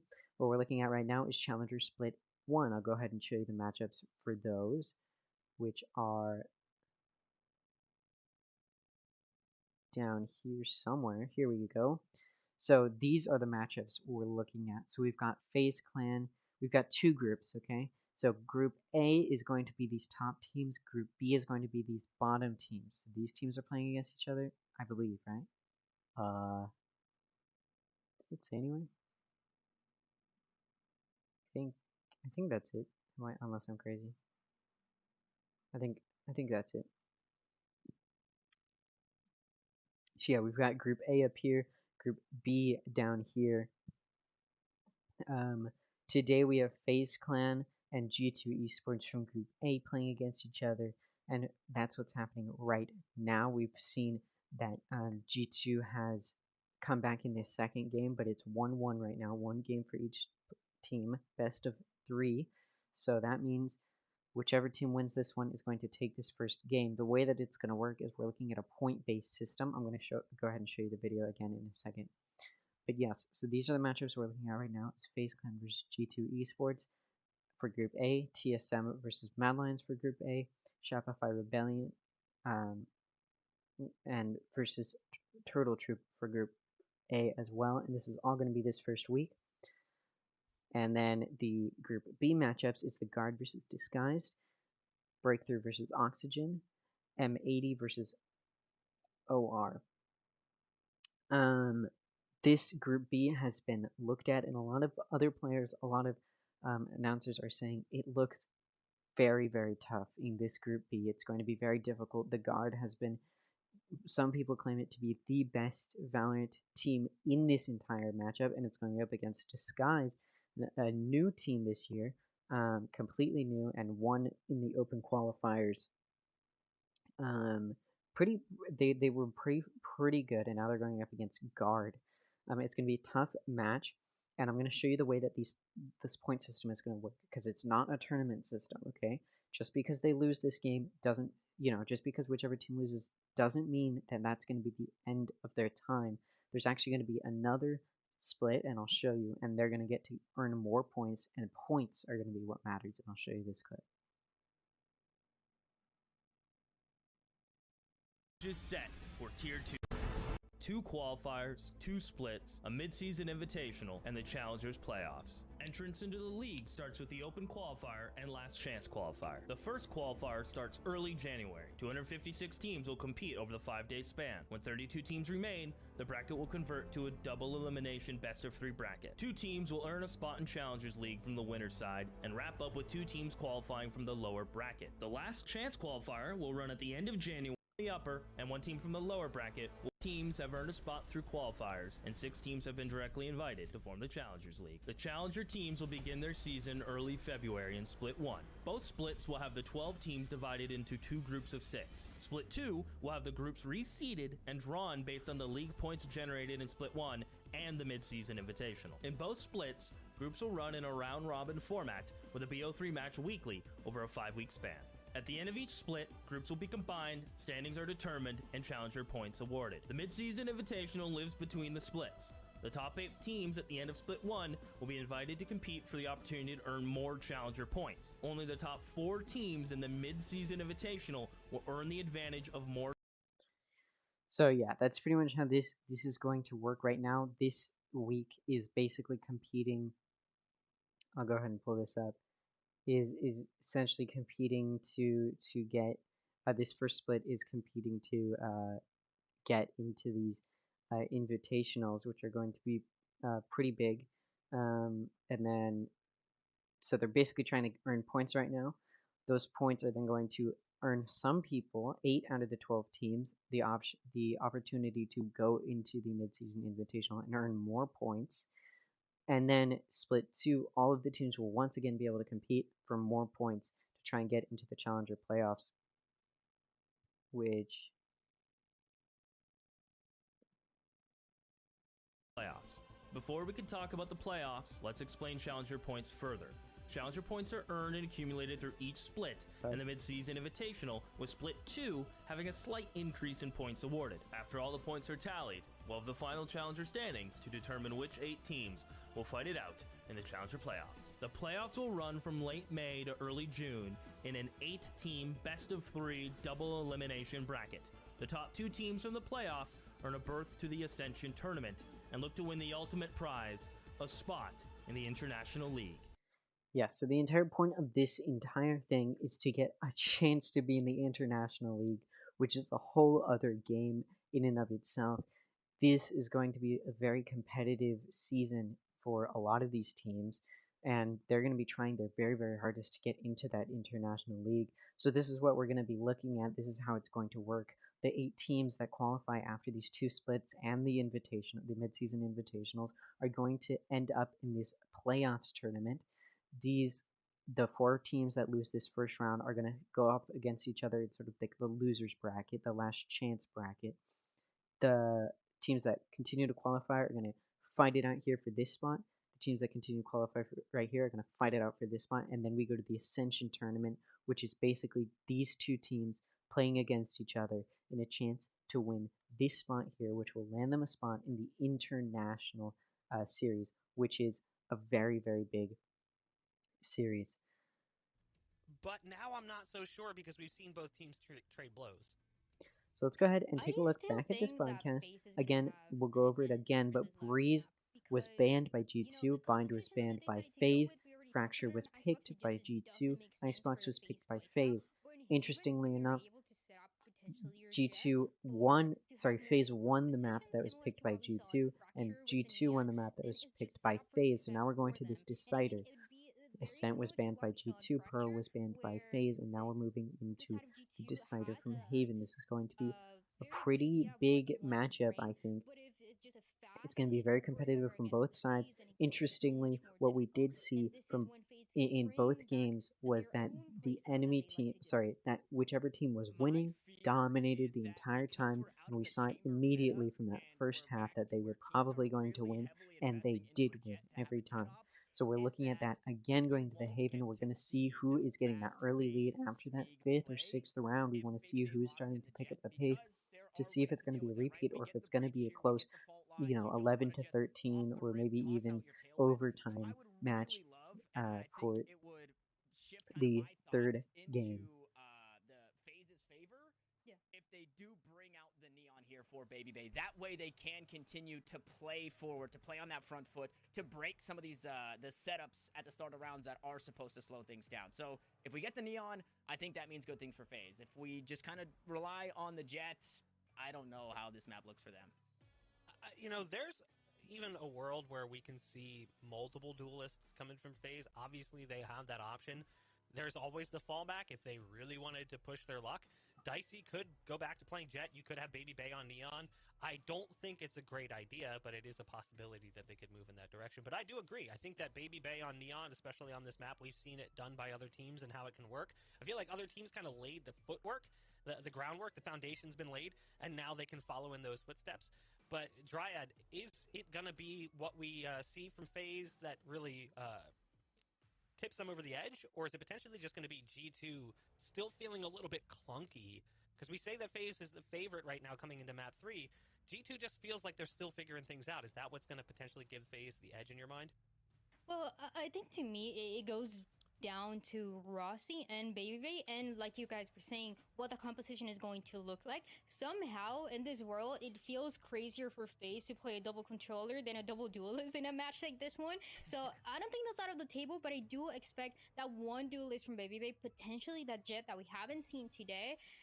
I'm not opposed to the Neon, but I think with the Jet, you're able to put that aggressive positioning maybe towards that A long, maybe towards that C long, and capitalize with the rest of the initiators, especially knowing that you have Rossi now on your team, who is a world class initiator that is just able to set up Baby Bay for success. So this is exactly what I want to see. And if it changes a little bit, that's when it gets scary, and that's when G2 is able to play their own game and take advantage early on. Well, we're tied at 1 apiece, and we've been talking about agents. Why don't we go ahead and take a look at the agent select as the game is ready to begin? It's all yours. Thank you once more, Bach. We got a couple more of those on the day as we still have another series ahead of us. But Go ahead before and we lower get the too far volume ahead of now. ourselves, We're we going to be have looking at see the what the picks players are now on logging in Haven. here, For Dryad. G2 and I FaZe. like that Again, you it is mentioned tied at that 1-1, best of G2 will 3. be The able to winner of play their this game, game 'cause I think that's exactly what happened in map number is 2. the FaZe winner of day did 1, not, game they were 1. not pedal to the Now we're metal looking at at all. And Baby oh picking Jet. my We've god. got Dapper Okay, hang picking on. Wait a Cypher. We've got second. Baby Poised Bay picking is Breach. We've logging got in the Whippy jet, but on the picking opposite Asher. We've side, got what is Rossi going on? picking This is backwards. Sova there. Were we We've got talking about Penny G2 picking the whole Neon. We've time? got Hold Dicey wait, we're picking getting Penny? Killjoy. We've Okay. got Oxy I picking questioned this Jet. at the start We've of got the day. I Super said, you got picking Penny and Omen, and Oxy. we've Who's got doing what? Shazam What picking is how are Sky. we Now, in making the this work? previous 2 So what games, they're we've seen saying here, a Dryad, lot of is the that same Shazam picks, a Sky lot of very is going similar to be picks. enough But initiator this time, the echo only power picks that and are the enough same for both flash teams power is all Jet. in its own. That is the only pick that is the same, and it's Look, I going to really be a like this fierce from G2. Jet diff. We'll It's see if insane that that it's is what determines the game. It'll be very interesting. We've heard a lot of things about Baby's Jet being a little bit scary as far as his ability to play the game and play as Jet. So we'll see if he's able to play well, and we'll see how that works. We're now going to be moving into round one. We're looking at the gun selection now. It looks like both teams are going to pretty much be playing the exact same. They've played the previous two games, which is spending all of their money early on, trying to get that util and gun advantage. And we'll see if G2 has the advantage in these pistol rounds. They have had the advantage, and at the very least, the first pistol round. But in the most of the cases of the pistol rounds, they've had the advantage for the first two rounds. So we'll see if that continues. Here we have FaZe on attacking going into C. G2 now trying to push in FaZe, getting that kill on Oxy, but Penny getting that kill on Baby. Both Jets out of the game immediately. Now we're looking at FaZe getting a kill and traded off, and it looks like a lot of shots are being fired. G2 manages to get 3 kills out of that, with FaZe only getting 2. It's now a 2v1 after that initial trade, and G2 able to take them out and defuse, and again we see that first pistol round is won by G2. Very common theme, and it looks like that's going to be how these games are going to be played between these two teams. It looks like G2 is deciding to pretty much force here, which we usually see. We usually see that G2 wins that pistol round and decides to force and try to beat FaZe here, and FaZe doing what they always do, which is 5 stingers, and it's only worked out on that second round one time, and that was the previous game on that second half, and we'll see if they can get it to pay off for them again this round. We'll see. I'm gonna keep saying we'll see. G2 getting not very much vision there with that bird from Sky. It looks like FaZe is going to be pushing into B through mid. Oxy deciding to back off there and just watch from from A link, sorry. And it looks like G2 getting a kill, FaZe getting a kill, G2 getting a kill, FaZe getting a kill, G2 getting 2 kills now, making it a 3v1, but FaZe Dicey able to get that kill, and now it's a 2v1, and they just chase Dicey down, take that kill. G2 is now to be up 2-0 now. This is going to be really good for G2. We'll see if, just like in the first game, after those first 2 rounds, FaZe was able to start gaining some traction once they got guns. We'll see if that happens in this game.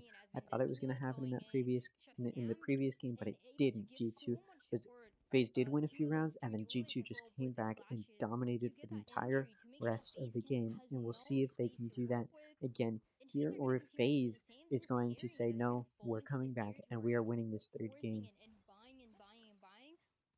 We'll see G2 is playing very aggressively with 2 on A main. None watching short. Now they're pushing short. It looks like FaZe is thinking about A. They're looking at it. Looking at how they're going to approach this. No members of G2 watching main. FaZe now pushing in. We've got a few going in through main. Not very much util, a little bit. So G2 does know that there might be some pushing in, but they don't know if it's just noise or if it's going to be the team. There are 4 people pushing into A. They do have, FaZe does have 1 player watching flank, and that would be their Killjoy. And now they are pushing in. The 2 players that were on A have to play back a little bit. FaZe getting a kill, G2 getting a kill, FaZe getting a kill, G2 getting a kill, making the player count 3-3. FaZe taking out G2, Poise taking out Shazam. A little bit of trades there going on, so now it's a 2-2.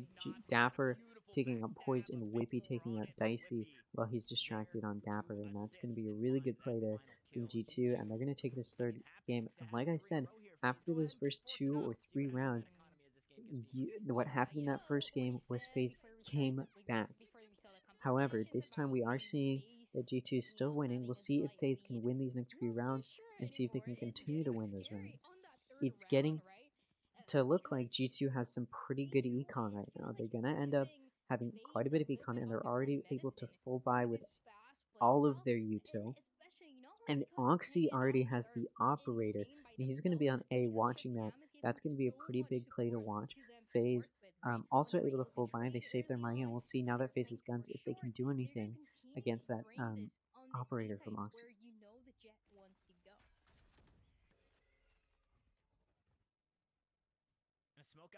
Oxy peeking down A, and nobody's there.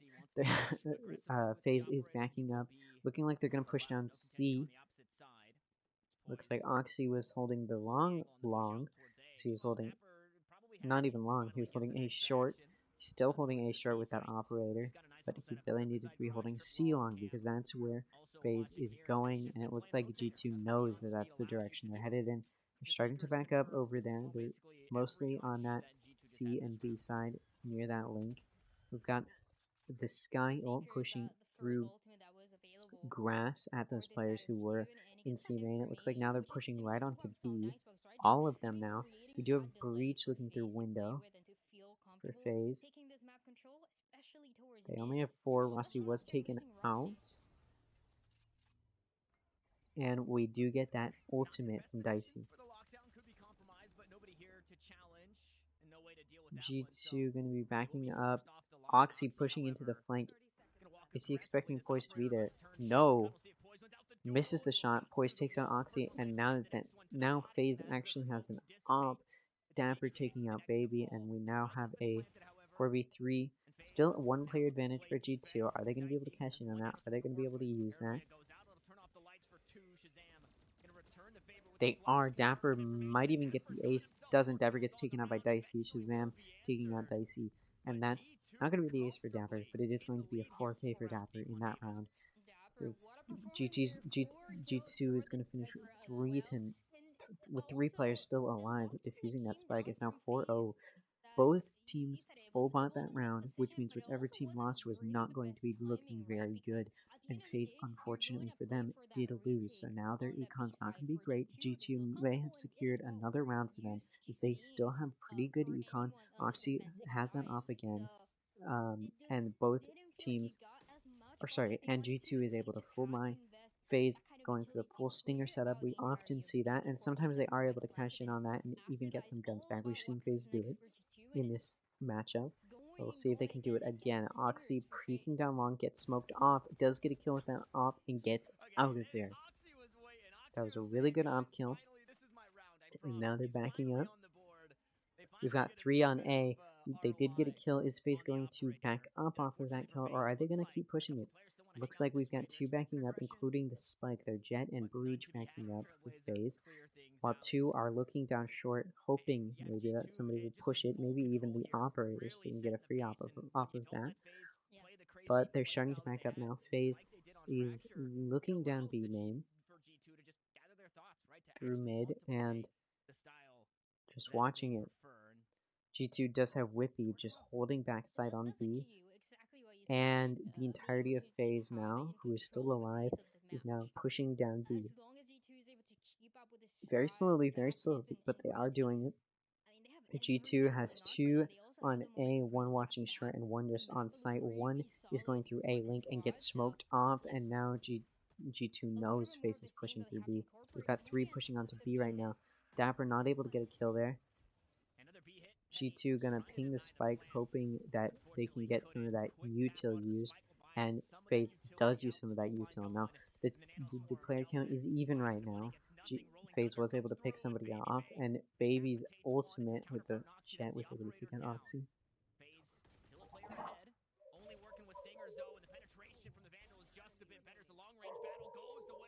4-0 the count right now. Sorry if you can hear my dog. Alright, I will be right back. Give me 1 second. The eBay Thrifty, we haven't seen too much of those, but for FaZe, it's gonna give them the first round here on the 3rd map. And something that they've been looking for a long time, though. How many times can you replicate that round, right? When everybody is coming so fast for the side of G2, and you have a Rolling Thunder to work with. You also have the knives instead of the stingers. There's so many conditions that is hard to picture are gonna happen again. So FaZe are gonna have to go for a different approach. And I mean, G2 already showed them they have an operator towards this A side. They're able to get the flashes, the support of. Alright, I'm back. Sorry about that. FaZe did win that round. It's gonna be 4-1. FaZe gets that op off of Oxy.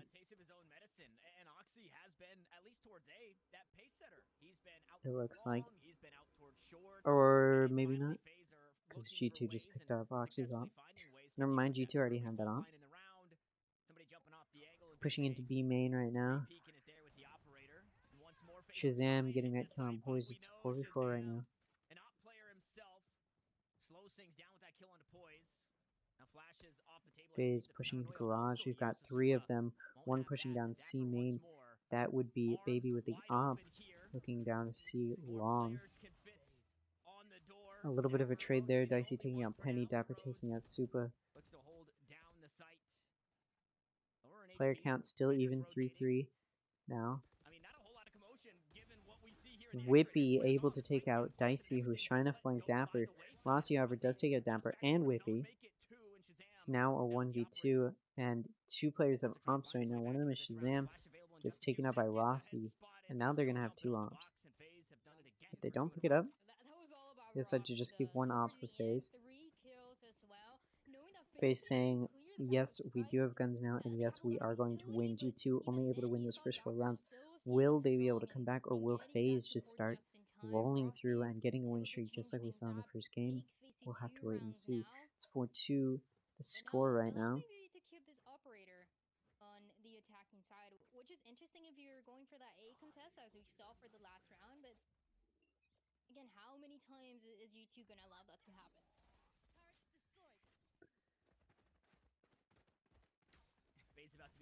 Hoxie was watching mid and was able to destroy the turret from Dicey on window. And now FaZe pushing into C through long. G2 has 2 on site right now. 2 more coming in through back, but FaZe decides they're just going to back up. Don't want to risk any deaths. Baby still watching it, hoping maybe somebody will push through. Somebody will be peeking, but nobody's there. And it actually looks like FaZe may be pushing back towards C. Supa still there with the spike. Does have his ult though, may just decide to ult onto whichever side the team does decide on. They do smoke A, maybe try and get G2 a little bit confused, as we have 2 actually pushing into window right now.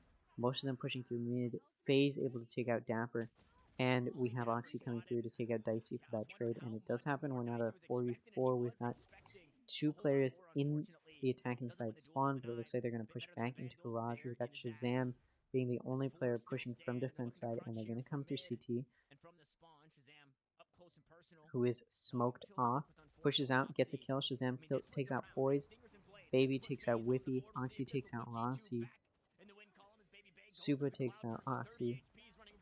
A little bit of a no-scope shot there is not going to land from Baby, and G2 is gonna be able to kill him and get an operator off of that.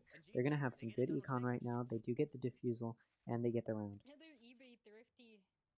Could this be the start of G2's winning streak once again? We did see in the previous game, which G2 did win, they won those first 2 rounds. FaZe won 3 rounds, and then G2 came back. Sorry, I think they won like 1 or 2. I think they won 2 rounds, and then G2 came back and continued a winning streak for the rest of the half. And we'll see if that repeats here. And G2 up 5-2 right now. Both teams are pretty even econ right now. FaZe did have a little bit saved up from the round that they did win, because it was a thrifty round. They picked up a lot of guns. FaZe now looking like they're going to push into A, trying to get some vision. We do see that FaZe rotates a lot. They don't like to stay in one spot, because they know that G2 might just rotate over there, and that's probably what would happen. So FaZe usually likes to do what they're doing right now. They get a little bit of vision, and then if they feel like there's too many people or it's too dangerous, they back off. But we do have the ult now from FaZe, and it looks like they're going to stay this time.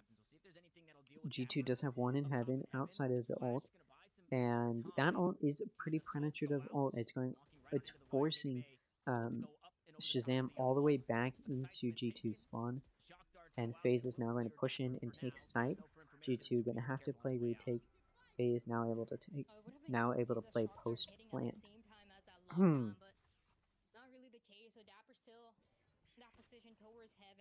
Baby under heaven. FaZe watching where he needs to watch. Gets a kill from Supa. And we're getting some trade kills here, but it looks like after all of that, it's pretty even is what I was going to say, and it still is, but FaZe is able to win that 1v1.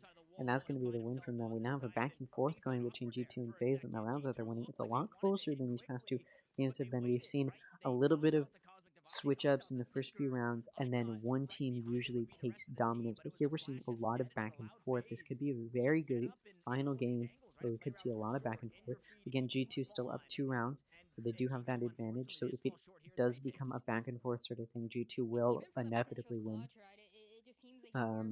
the half, and if it continues into the next half, they will win that half as well. But we'll see. FaZe pushing up pretty quickly and takes out Oxy, who was there with the Marshall.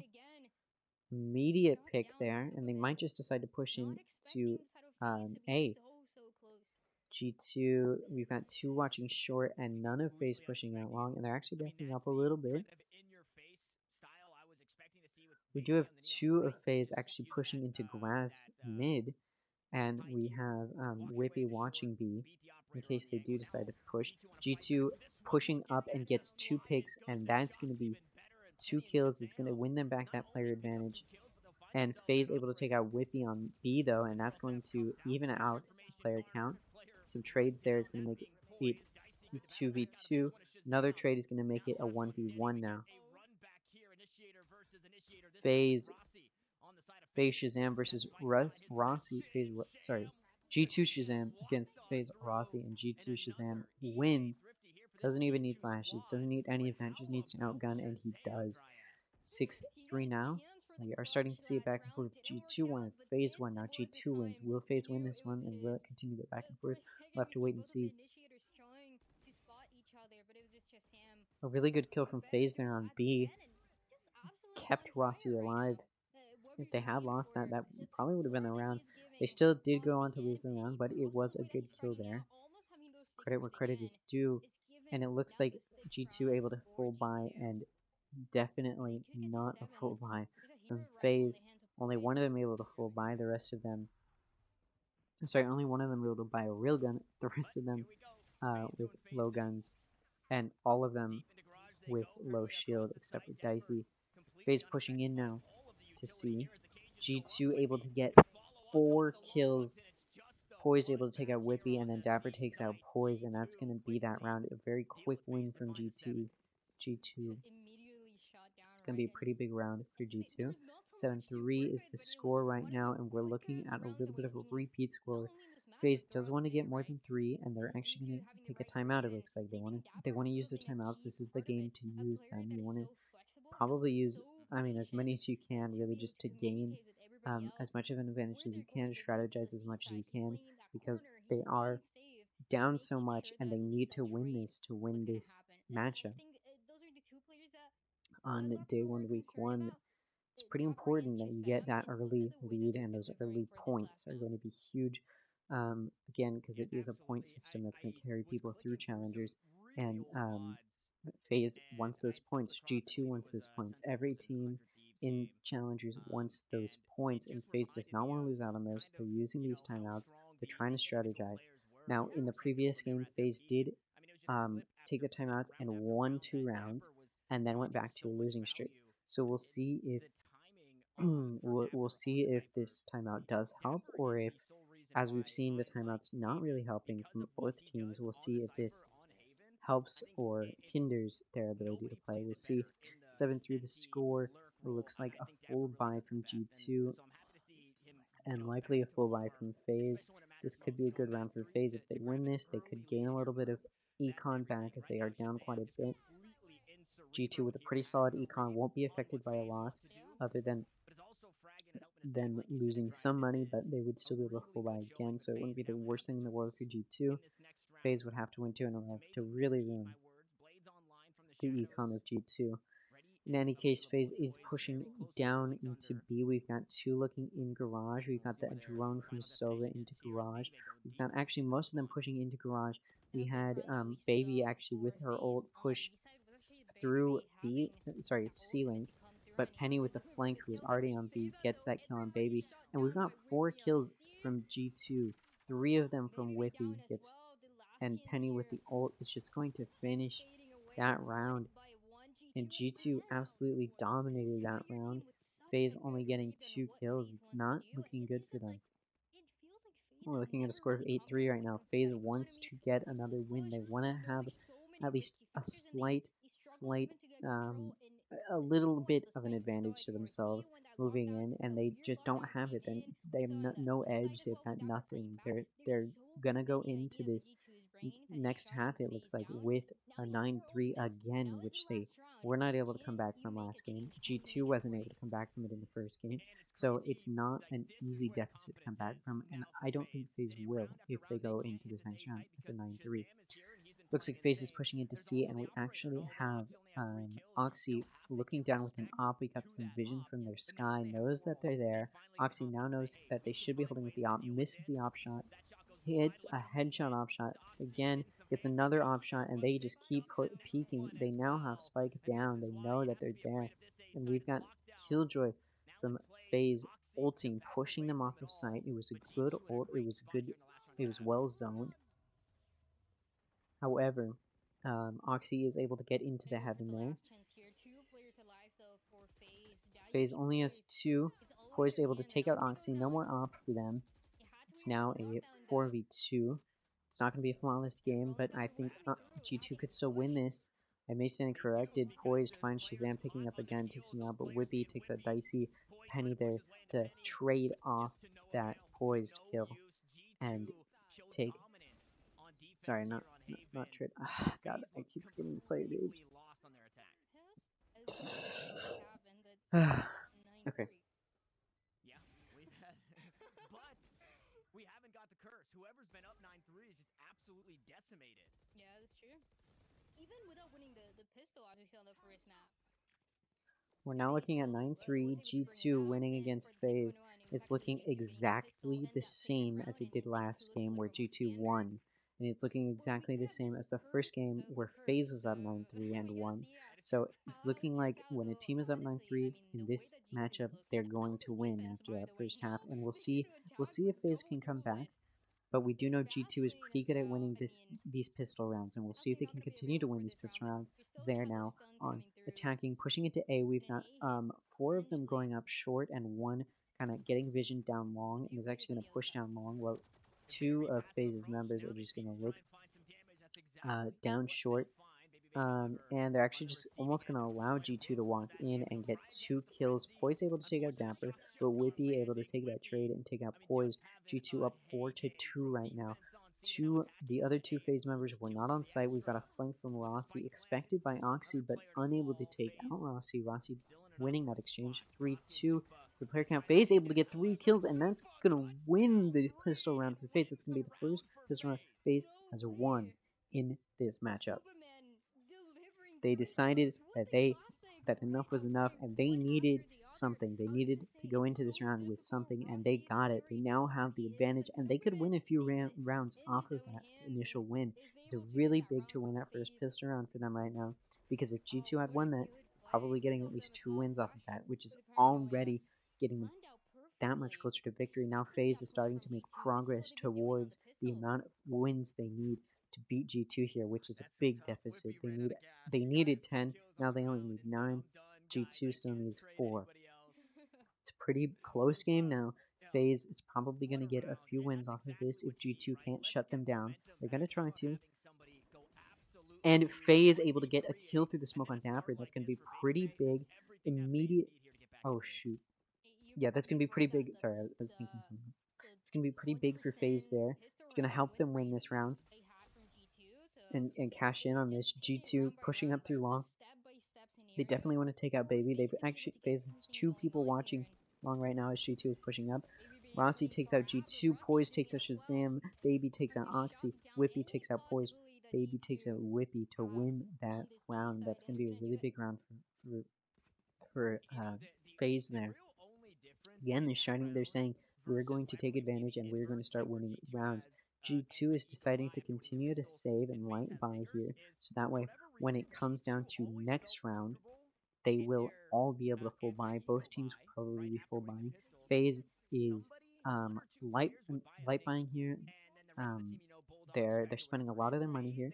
They will have enough money to buy next round, assuming everything goes to plan. and so will G2. G2 attacking, looking like they're going to go into B. Why we see G2 just get completely run over in that round. Not ready for Baby Bay on a close angle at all. And the Stingers just couldn't get the job done. So an awkward round for G2, but they'll try their hand once more. Shazam grabs some information inside the garage. Now, you know players are there. We do have Poised watching B, and G2 is actually backing off from B. They didn't get any good vision, and I think they wanted to get a pick before they moved in.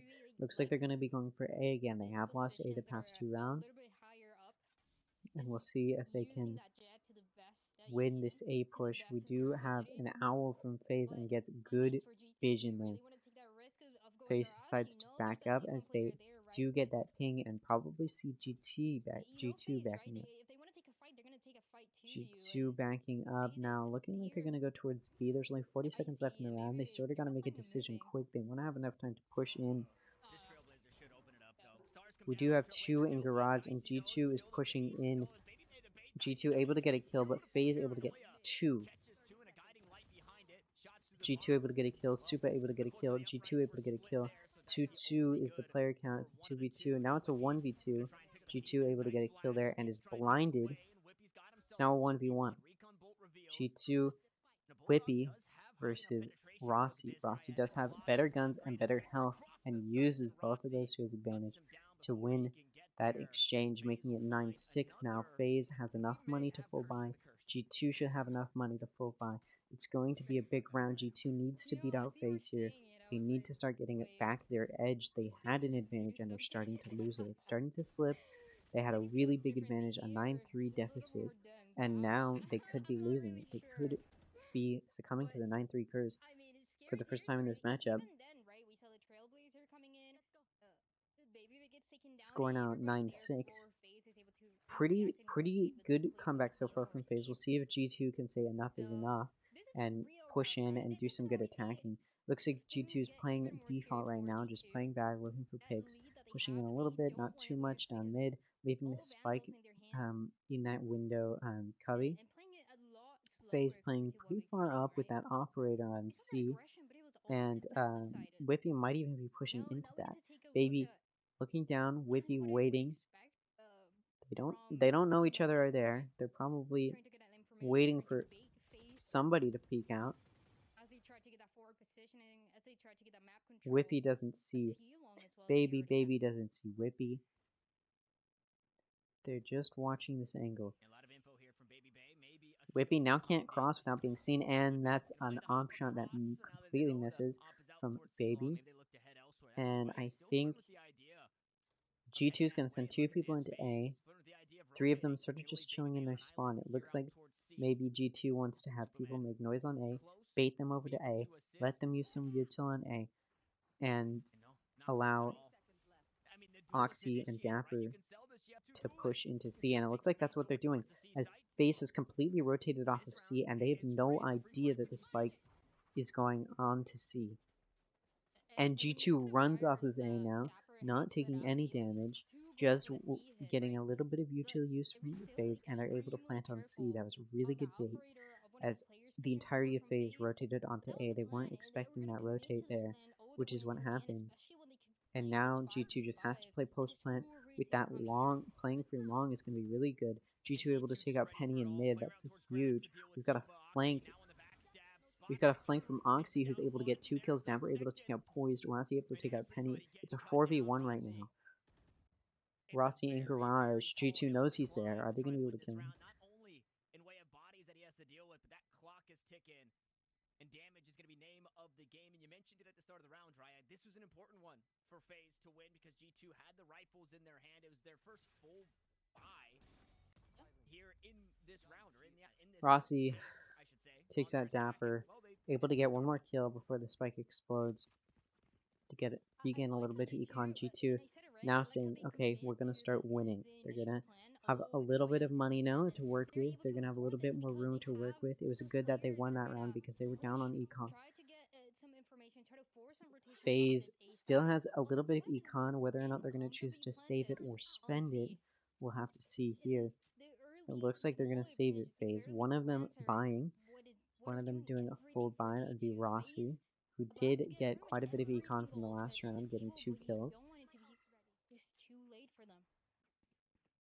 G2 making a little bit of noise on A. FaZe not expecting again that the rest of the team is gonna go to C. FaZe trying to push in there a little bit, trying to just play around, wait for the team. G2 is gonna be able to plant. FaZe is just trying to recoup, get together. Oxy pushing into garage right now. Doesn't see anybody in window. There is somebody there though. Gets that kill on Baby. 5-4. 5v4 is the player count right now. 2 kills, 3 kills there from Oxy.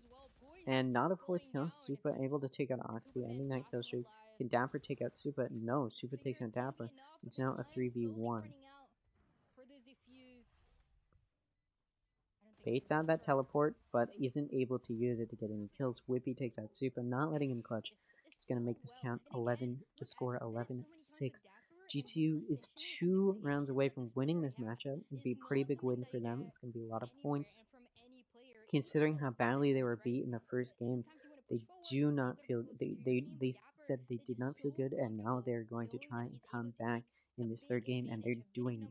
FaZe taking a timeout right now, probably just need to recoup. They're realizing they may not win this. They're very low, they're very down. They had a little bit of a win streak there, regained some points, but only 3 of them, only 3 rounds, and now beyond the pistol round, they don't really know what else to do. They've managed their econ, and then once G2 is able to full buy, FaZe was just done, and it's the exact same thing that FaZe did to G2 in that first game.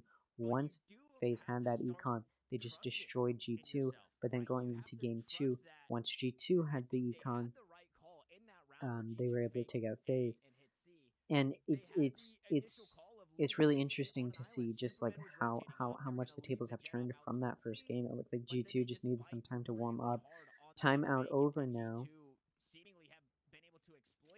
That's 15 seconds left now going into this round. We'll see if FaZe changes up their play style, moves around a little bit differently, groups up more, or decides to send more flanks, whatever. We'll see if their timeout is going to be useful to them. They do need to win 7 rounds to win. G2 only needs 2. They're very, very close. Dapper pushing solo through A long, and he's able to get 2 picks. That's going to be huge. G2 not really rotating to him, still keeping the spike elsewhere, and FaZe knows that. They're not rotating to A, they're not over-rotating, they know they shouldn't. FaZe catches Penny at a bad time. Whippy and FaZe, and Dicey look at each other. Dicey wins that exchange. We've got for G2, we've got 1 in garage, 1 with the spike looking down long, and who's now getting backed up by Dapper. Only 2 players right now for FaZe. Able to even out the count, Dicey is. Dicey now with a 4 kill, is he going to be able to get an ace here? He's even the count and lowered right now. G2 now needs to beat a 1v2. Dicey only has 70 health. Shazam decides to ult, sending that ult down C, and G2 is running over to A, and FaZe isn't ready for it. They weren't moving, they weren't expecting that rotate for a while, and G2 is actually, Shazam is actually going to be able to get this plant off. Starts planting, looking down CT, and now going Hell. Good spot. The spike is planted for Hell. FaZe is pushing out. G2 not gonna let Dicey get that ace. Takes out Dicey and takes out Poised, clutching that round for them. It's gonna make it 12-6 now. FaZe is down. They need to win. Now they would need to tie it up, which is 6 rounds away. And G2 is just 1 round away from winning, and they have really good econ. FaZe doesn't. FaZe does not have the money to buy right now. And they don't. And the issue too is when you're down like this, it's really hard to play because you're playing for not just this round, but you also need to make sure you're prepared, your econ, in case you die and aren't able to gain very much econ, but you still survive the round because then you would need to come back the next round and still have econ. So they don't really know how to play in a way that will make sense for them. It's a really tough position to come back from. FaZe taking out Dapper now, saying, okay, I'm going to use my gun that I have and I'm going to take him out, but he does, Baby does take quite a bit of damage now with only 11 health. And the 4 remaining for G2 are just on the other side. A barrel was spotted. The dash is online. Oxy takes out Baby, and ult now from Rossi, who doesn't manage to take out Whippy. Rossi doesn't have a whole lot of health though, and is taken out by Penny. Oxy taking out Poise. It's a 3v2 now, and G2 has C-Site. He wants to go aggressive, shrouded step to cross out in a link in the lockdown. The lockdown is going to force G2 out. And they're just going to rotate off that. They're going to say, nope, we're just going to leave. And they do leave. FaZe is still watching A little bit, but G2 is just running to C, and FaZe is not ready for that. G2 is not only going to be able to get on site, they're going to be able to plant, and they're going to be able to play post-plant. They're going to be able to play well. They're going to have the positioning. The molly from Killjoy forces them off of the plant, but they're still able to plant. I mean, it's 2 3v1s essentially for FaZe as they look to meet up inside garage. 3v2. Oxy taking out Supa, and it's now just a 1v3. Dicey has to win this, but his knife is out. Shazam takes out Dicey, and that is going to be the winner of the game, or of matchup number 1 between G2 and FaZe. G2 takes that victory. A big round from them. Big game from them, a big matchup for them. Starting down one map, not really looking like their own game, to playing to those standards that we're used to seeing on Icebox, to now just going absolutely insane with a double duelist, with Shazam getting 2 clutches, everything that you could dream of. If you're a fan of this team, if you've been following these players, they were able to deliver, especially when you're coming back from rounds that can be difficult, and even the first map that didn't look good at all from G2. So really, really good first match that we had in our hands. Yeah, I mean, not a better way. There is not a better way to open the show. I mean, this attack from G2 was, I think it was everything you expected from Double Duelist. Aggression was the name of the game, and it took a page out of FaZe's book as we close out the series. We get to see what Box thoughts are on it. We'll welcome him back in, and okay. Listen, we're gonna go ahead and take a look at what Disguised Toast is looking at, watching, thinking about all that good stuff. Worth of value back, and I don't know if this is the case with most of these esports teams. Like, are you actually getting the same amount of value back minimum for what you're paying? I'm awarding the points. Wow, 57% went G2. Woo, it's a 6.2 million payout, baby. Talking about channel points. All right, we're gonna go back to North America, Valorant North America. That was a really big first game. I think we saw a lot of really, really good plays from both sides. We'll go ahead, and I'm not going to be able to be here for the entirety of the next game, but I'll try and be there for at least the first few rounds. And yeah, G2 won that. We're going to go ahead. I mean, it was a pretty big, it was actually a really, really interesting game. G2 won that first, G2 lost that first game, which was on their chosen map. FaZe won on G2's chosen map. Then it went to FaZe's chosen map, where G2 pretty much did the exact same thing that FaZe did to them, but on FaZe's map, and beat them there. And then in that third game, it was really close, way closer than the other 2 games. FaZe able to get a short little not short, but like it was like three round win streak, and was able to come up quite a bit. Yeah, overall a really, really cool matchup, a really nice and well played matchup from both teams. We'll go ahead and take a look at what they're saying. Playing the Sky on Fracture as well because of how well he's able to It was so pilot good. those hard info initiators, especially for your IGL. Shazam can get the info and be like, hey guys, this is exactly what they're doing. And that's what happened. Shazam just had the read so well on both Icebox and Haven there at the end of the series. So get Shazam info, and that guy will carry the round with his brain. And that's what Poise did on map 1 for FaZe. Poise played Sky and was actually the top performer for FaZe on that map. And we saw a nearly similar story here for Shazam looking at Haven on the final map, playing the Sky as well. So definitely a strong performance from Shazam on map number 3. But overall, just G2 controlling maps 2 and 3. If you actually look at the rounds that FaZe managed to win across the last few maps, they were a little bit sporadic. They were never really chained together, especially looking at Icebox. That one was definitely a bit brutal.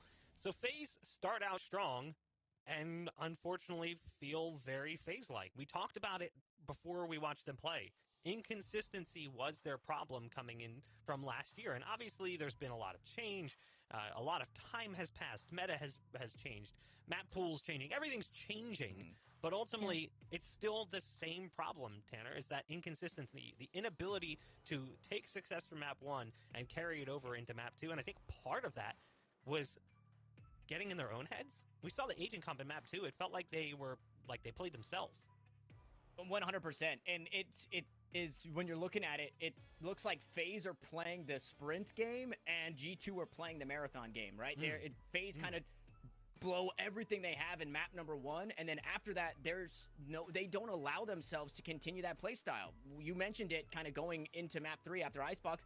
Babybay's not on Duelist. Sure, he looks fine on the KO, but he's can't do the same thing that he can do on the Duelist on Icebox. You had Dicey bringing in the Harbor, which I think is super cool. Again, you gave him some love, Bach, but I don't know if this is the time to really be experimenting like that against a team where you literally have no idea, right? You could look at, maybe if you're playing any of the teams that played in the open qualifiers, if you actually have some maps on them. Exactly. You could, you're basically scrimbucks on that, and that just wasn't enough against a G2 team where we even had question marks.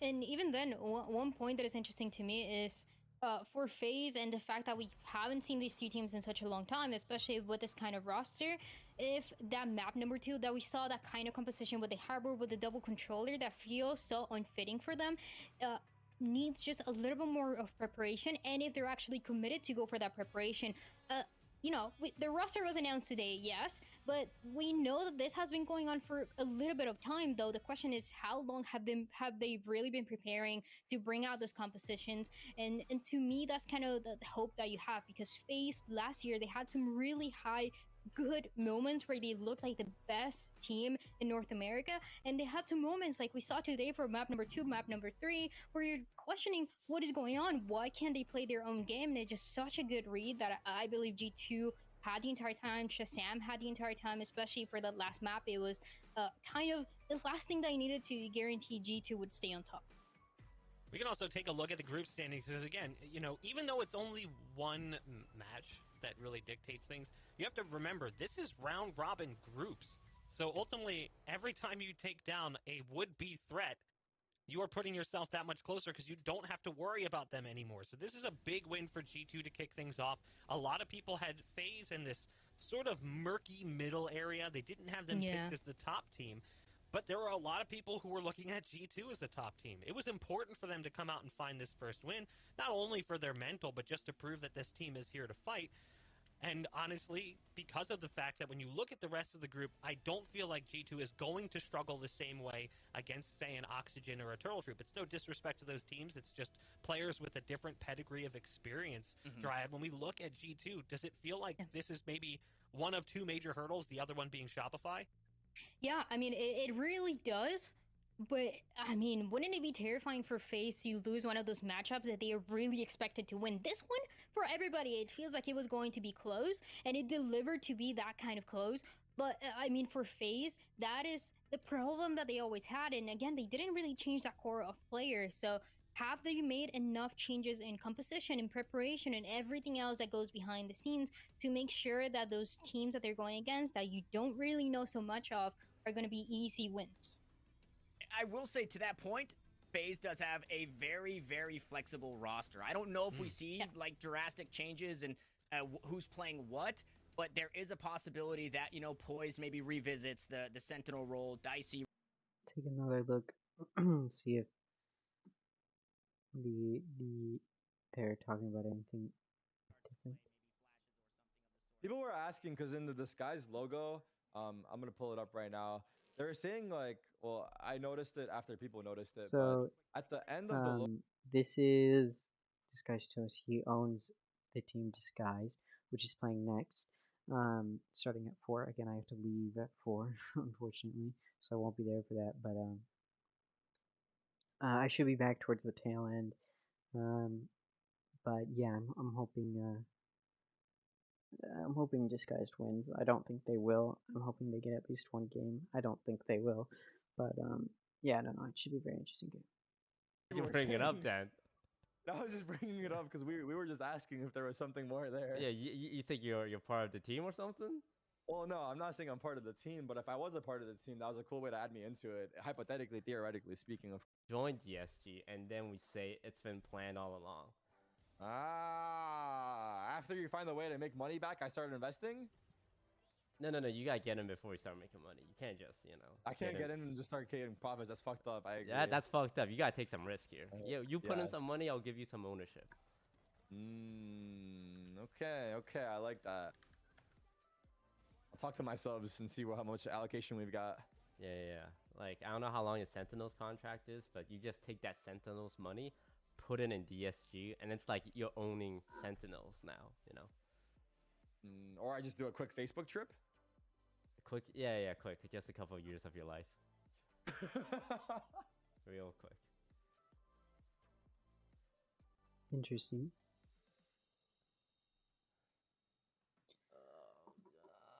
I will go back over to the main live stream now. If I can find it. It says intermission right now. The game starts at 4. I'm gonna go ahead and end stream because again I'm not gonna be here for the ending of it. Thank you guys for watching today's live stream. Guys, enjoy, make sure to scroll down, see if you're subscribed. If you are, thank you so much. If you aren't, fuck you. See you guys whenever I see you next. Goodbye.